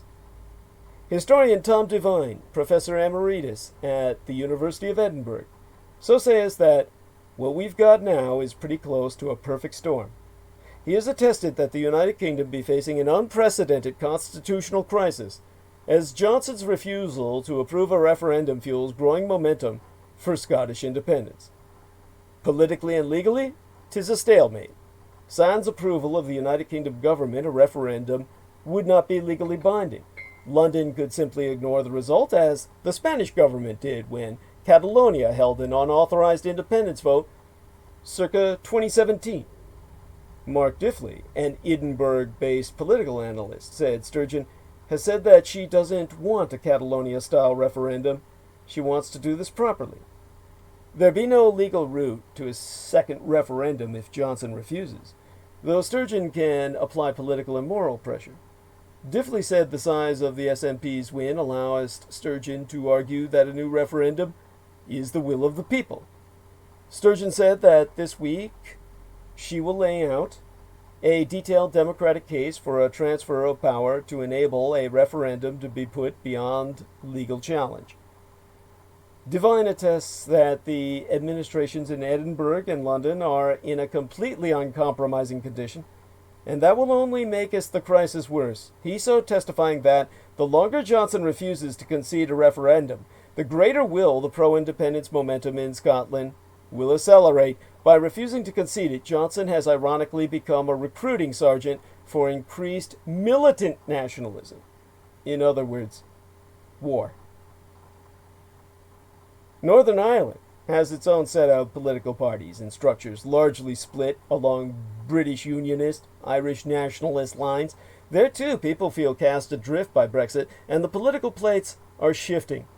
For the first time, in the week before last, Northern Ireland elected more lawmakers who favor union with Ireland than want to remain part of the United Kingdom. The island of Ireland, which holds the United Kingdom's only land border with the European Union, has proved the most difficult issue in Brexit negotiations. Any customs checks or other obstacles along the currently invisible frontier between Northern Ireland and European Union member Ireland would undermine both the local economy and Northern Ireland's peace process. The divorce deal struck between Johnson and the European Union seeks to avoid a hard border by keeping Northern Ireland closely aligned to European Union rules, which means new checks on goods moving between Northern Ireland and the rest of the United Kingdom. Jonathan Powell, who helped negotiate Northern Ireland's 1998 peace accord, so told the BBC, the British broadcasting company, that once you put a border between Northern Ireland and the rest of the United Kingdom, Northern Ireland's going to be part of a united Ireland for economic purposes. That will increase the tendency toward a united Ireland for political reasons too. I think there be good chance there will be a united Ireland within 10 years. In Scotland, Devine also thinks the day of the Union may be numbered. She says, anything can happen, but I think it's more likely than not that the United Kingdom will come to an end over the next 20 to 30 years. Now, one of the creepiest true crime tours in America is the Tucson Murders True Crime Tours. The Tucson Murders True Crime Tours provide us a historic crime investigation into forgotten lost crimes in Tucson, Arizona. These small private tours are hosted by the Mr. Ben Berensenius, a true crime researcher and enthusiast, who will personally take us to real historic crime locations related to these crimes in Tucson, relive these events, and hear the untold stories behind the stories. The Baron Ben specializes in the seemingly ever-developing case of the late serial rape killer Charles Howard Smitty Schmid Jr., alias the Pied Piper of Tucson, an aftermath tour. See theunfinishedman.com for excerpts from the book written by the Baron Berensenius on Charles Howard Smitty Schmid, and scenes from film documentaries he's been working on, but other cases, such as the strange case of Morris Brady, the Dr. George Marvin Tejardine case, and the Red Rapist are also within his repertoire, as in fact are all the crimes that shocked the Southwest throughout the 1960s, the very decade I myself entered this vale of tears. These devastating crimes stained the city so deeply, they may never be removed. For tour information, contact the TucsonMurders.com, Tucson spelled Tucson, Tucson, put the word "the" in front of it, and of course you can arrange your personal tour with the Baron for yourself and your family and your friends at the TucsonMurders.com, or you can call him personally, telephonically, at 1-520//323-3406. Once again, that's 1520-323-3406. Let's finish off tonight's transmission by talking about Christmas time in Washington, where fear trumps love. The holiday season is about love and generosity of spirit. Beneath the scramble for gifts, it's a reminder that kindness is the real currency that causes a community to flourish. But it's also worth remembering that those virtues have their opposites, namely fear and greed. They be simple words with clear meanings, warned against as far back as the Bible. And those forces are threatening to disfigure our democracy today. Fear and greed are hardwired into human nature. They be the cudgels that bullies and other authoritarians have used to enforce conformity in every era. Fear and greed are self-reinforcing and prompt powerful rationalizations. Fear oftentimes sparks the impulse to demonize people we disagree with, creating superficial tribal unity by focusing on a common enemy. Greed can drive people away from common decency and common sense just as fast, offering the short-term benefits of tribal approval, money, and power. In every era, there be leaders who wield fear and greed like an instrument to play the people. President Donald Trump so told Bob Woodward of the Washington Post that real power is, I don't even want to use the word, fear. Witness Trump's admiration for dictators around the world and you'll see that fear be the measure of power he most respects. And of course Trump has been an unapologetic apostle for greed since the go-go 80s, telling one campaign crowd, my whole life I've been greedy, greedy, greedy. I've grabbed all the money I could get. I'm so greedy. Before saying that now he wants to be greedy on behalf of the United States.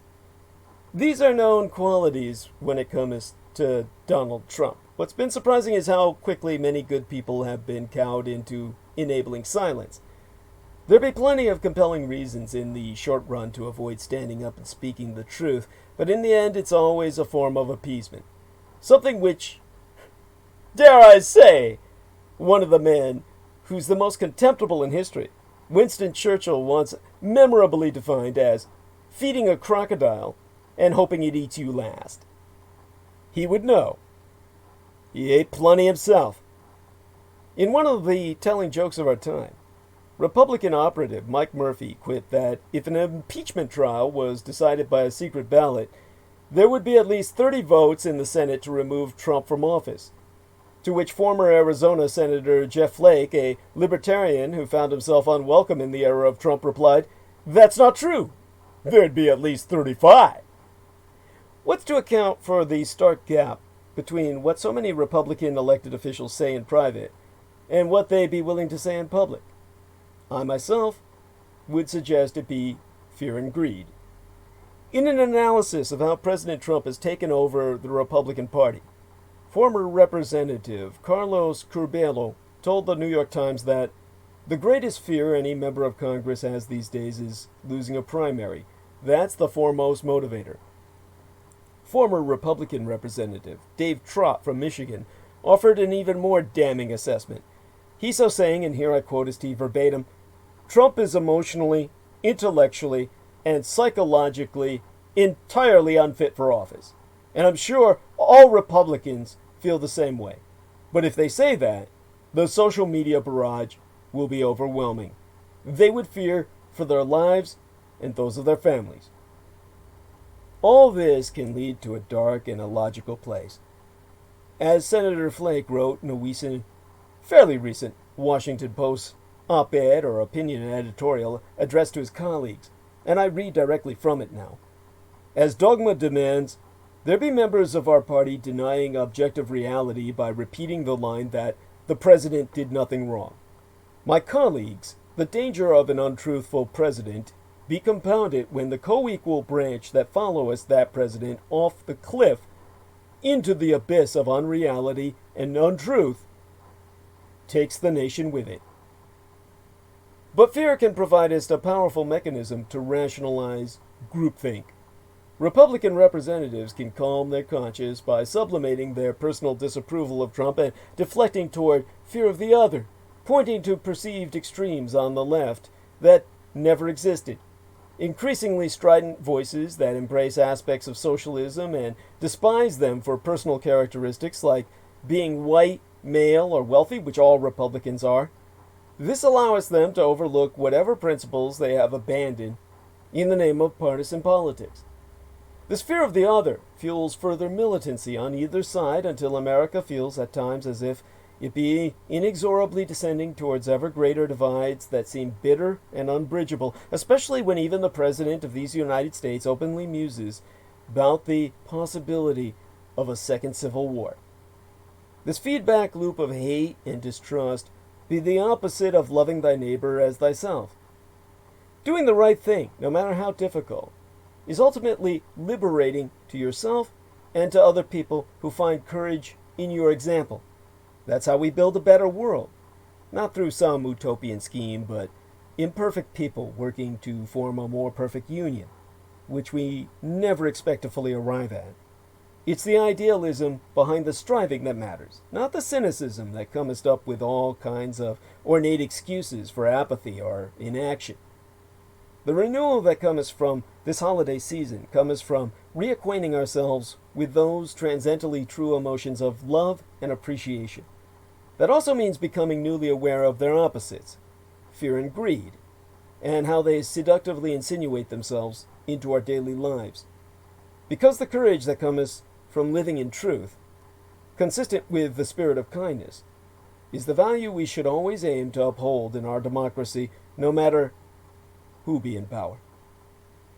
Now, Trump won't just violate the rules again. He's already doing it. With impeachment a done deal and a Senate trial on the horizon, the president is brazenly engaging in the same behavior that got him here in the first. Faced with impeachment, previous presidents have sought to lower tensions. Finding himself in the same situation the past few weeks, Donald Trump has instead opted for confrontation and defiance. Midweek last Wednesday, Trump was finally impeached by the House for abusing his power in the pursuit of information in Ukraine, damaging to a political rival in a scheme executed largely by his personal attorney, Rudy Giuliani. But Trump has not only not apologized, nor backed down from the behavior that inspired the impeachment, he has instead emphasized it.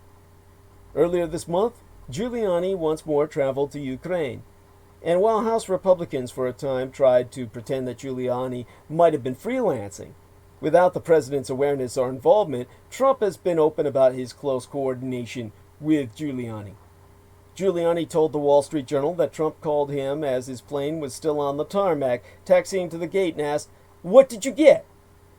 To which Giuliani replied, "More than you can imagine." The president confirmed this. "He says he has a lot of good information."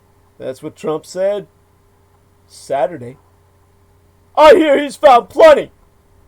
Now on Friday, Giuliani visited the White House, and though Trump later told reporters that Giuliani had told him not too much about the trip, the president also directed his attorney to deliver a report to Congress and the Justice Department on his findings. There's a good bet on what he found. A whole lot of nothing, or at least nothing real. Though the former New York mayor has been snooping around Ukraine for most of the year, he still hasn't turned up any evidence of wrongdoing by former Vice President Joe Biden or his son Hunter Biden. Giuliani has proved willing to seize on any allegation, no matter how thin or how unreliable the source, and the claims and innuendos he's imported have been shot down in a series of deconstructions that would be embarrassing for anyone with any remaining shame. Asked about his legacy in January, Giuliani said, "What do I care? I'll be dead." Giuliani also effectively confirmed Democrats' charge that Trump fired American ambassador to Ukraine, Mary Yovanovitch, out of personal political motives, something Intelligence Committee Republicans tried to cast doubt upon. Thus so, Giuliani told the New Yorker's Adam Entos, "I believe that I needed Yovanovitch out of the way. She was going to make the investigation difficult for everybody." Yeah, of course, she was going to expose all you Republican rats. If there was any evidence the investigations were anything more than a political errand, that might be justifiable. But there be no such evidence, and a great pile of it on the other side of the ledger.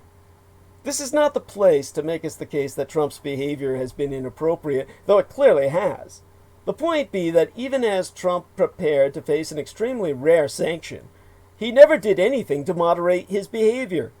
Caught with his right hand in the little girl's panties, he has thrust his left deeper into her crotch from the other side, with his right hand closing in on the crack of her ass until he's picking her up and lifting her off the ground. And marched before the parole board, he promised to reoffend once turned loose on the streets.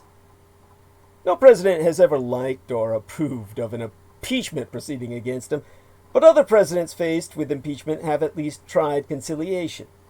When Andrew Johnson faced removal for firing the Secretary of War in violation of an act of Congress, he sought to find a compromise candidate for the role. William Jefferson Clinton, facing his own impeachment, went before cameras and apologized for lying about his relationship with Monica Lewinsky. The apology was a day late and $1 short. Then Representative Lindsey Graham, who had hoped Clinton would offer an apology complete enough to head off impeachment, was famously disappointed, and impeachment went forward.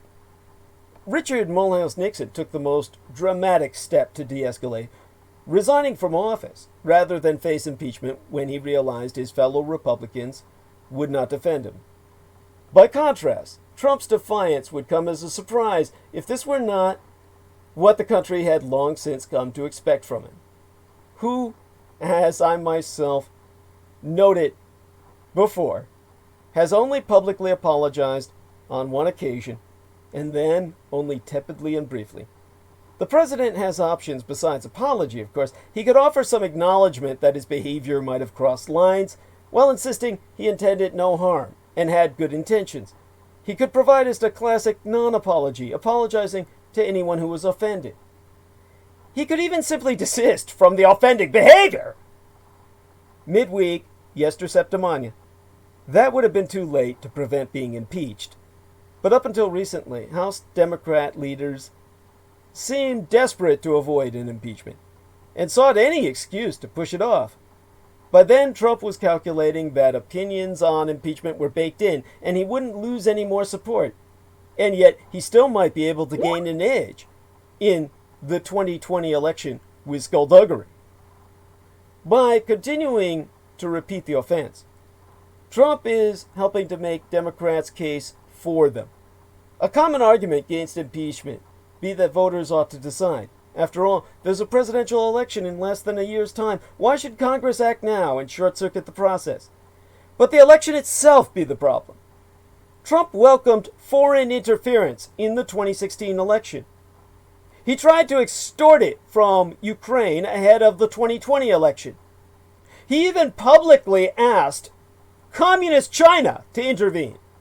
What's to stop him from inviting foreign interference and effectively cheating to affect the 2020 election?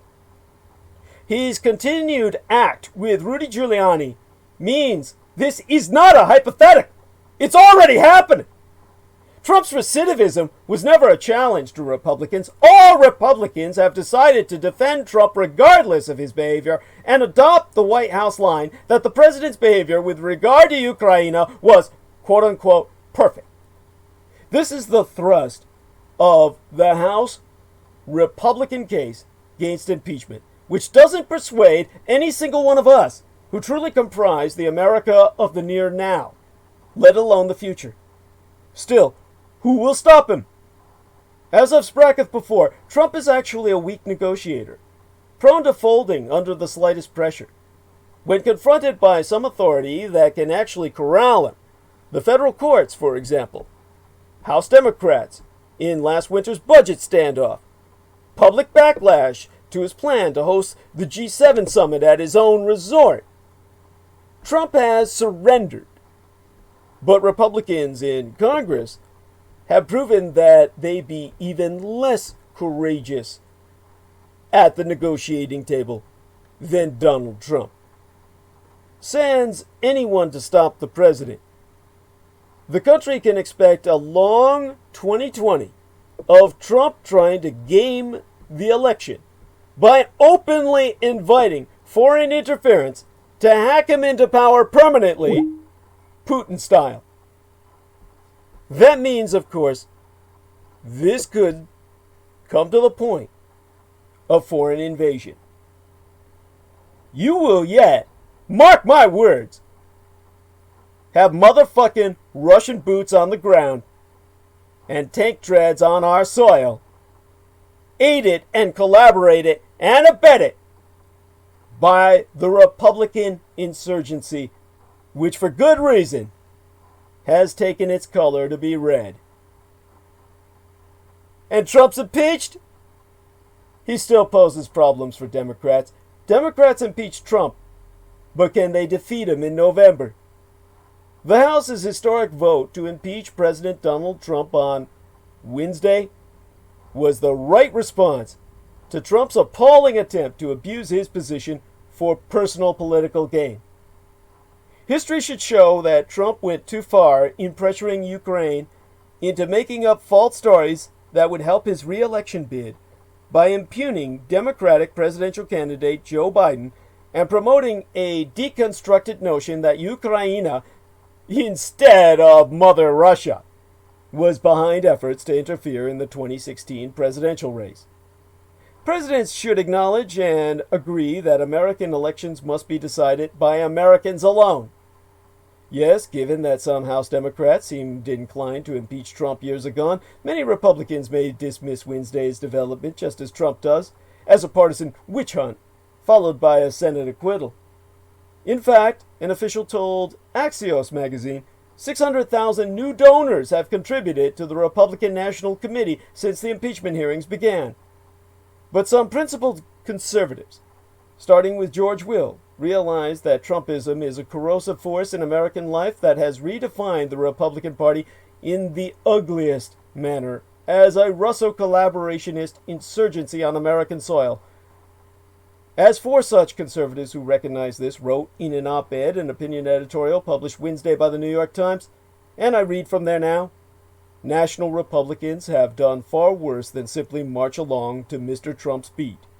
Their defense of him be imbued with an ugliness, a meanness, and a willingness to attack and slander those who have dedicated their lives and careers to its defense and its security, referring to the American empire. It was nauseating to learn of the Trump-ordered assault on the reputation of Mary Yovanovitch, the highly respected American ambassador to Ukraine, ousted because she was seen as an obstacle to his attempt to bully Ukraine into helping him get reelected. The problem for the Democratic presidential candidates gathering to debate in Los Angeles, but some few days agone, be that it will be hard to thwart Trump's reelection. His approval ratings have risen in recent months. The economy is good, job numbers be up, and the loudest progressive voices call for an agenda that will have some voters in swing states like Wisconsin, Michigan, Ohio, and Pennsylvania wondering where the party of Barack Obama and Bill Clinton went. Consider the nationalization of health care. As a Slate analysis in January made clear, the more voters learn what this would mean, the less they like the idea, especially the versions of Medicare for All that require people to end private insurance. A Gallup poll a year ago showed that 69% of Americans be satisfied with their coverage. Circa 2010, the last time that Democrats made major changes in health care by adopting the Affordable Care Act, Republicans subsequently picked up 63 seats in the House. Democrats must win the middle of the country and the political spectrum to defeat Donald Trump. They will need a better message than Trump's, one of economic prosperity that resonates with moderates and disenchanted conservatives. If that proves delusive, America will soon become irreversibly unrecognizable. As I head off into the Yule night, I do remind everyone, of course, to contribute to the struggle at showsdd.com.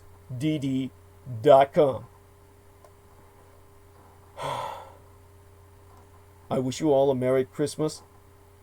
I'll be having one myself. We close this transmission with a shout out to our personal hero, the maggot Douglas Dietrich channel property manager John Henry II McMills Warrington at youtube.com/C/Magator. To spell his name, MAGGOTAUR.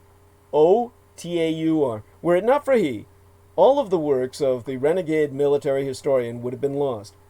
He was able to save all of the Douglas Dietrich YouTube videos that would have otherwise been publicly deleted, personally monopolized, and monetarily exploited by Amber Rose Dio and Pavel Edward Privarin, who both ultimately boasted themselves assets of the National Security Agency Deputy Director Dr. Michelangelo Mikey Aquino, Colonel, United States Army, Special Forces, Psychological Operations, retired, and his ever-swelling cult of the Kings of Edom, i.e., the anti-gods. And to the young lady who tells me that even on Christmas Day, it'd be amazing how hard I worked to put together this transmission. My love be unto she. But now, aside this young lady who provides fiscal and emotional, moral support, now you too can do your part to help in the fight against total annihilation. Spread the word about Douglas Dietrich, and if at all possible, send in thy donations at showsdd.com/donate.html, which be an acronym for Hypertext Markup Language. All sponsors will have exclusive access to both video and audio archives from 2011, the year of my late and sainted Cyrus's murder, through to this year. They're not on YouTube anymore. So visit showsdd.com/donate.html and donate online where it is fast, easy, and secure. Only on contribution will thy membership be processed within 48 through 72 hours, between 2 to 3 days, for full access to all our extensive showsdd.com archives, meaning all those videos that John Warrington saved, including even the old, ostensibly professed Revolution Radio archives, obtained from the late and unlamented controlled oppositionist Mike Ringley, thanks to private purchase by the lead bandsman of the well-established alternative acid rock band Deep Space Pilots, whom you can visit at deepspacepilots.bandcamp.com. That being Ronald P. Stroyne, general practice attorney at law in good standing at the law offices of Ronald P. Stroyne and Associates, serving the Chicagoland area's legal needs since 1980 at thedebtfreeway.com, and are only now to be found on douglasdietrich.com, and only there once upon you click that red donate button. People are forever and always asking myself what they can do to fight the pedopathophilocracy, such being our present Slavo-Western government by patriarchy of pathological pedophiles. You can all help spread awareness by supporting the human weapon of mass instruction himself. We have a new contribution page on showsdd.com/donate.html where you can make a donation online using either thy credit or debit card. Simply go to douglasdietrich.com and click the red donate button. Access Daddy D's expositions via YouTube would not be possible sans generous benefactions from his listeners on a monthly basis. He be the only person on the surface of this world with the insider knowledge and experience necessary to lead thy resistance against the Russo sub-satanic occupation and anti-godly insurgency.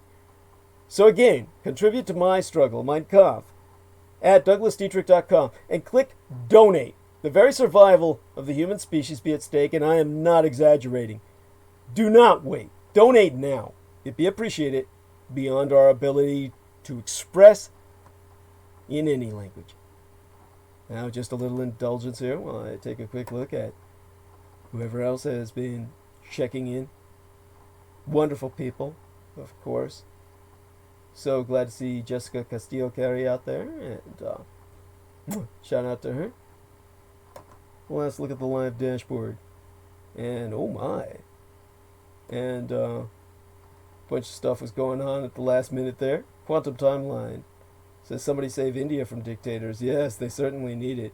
And Deep Space Pilot says Merry Christmas to everyone, including myself. And Elizabeth C says great conversation, thank you. Yes.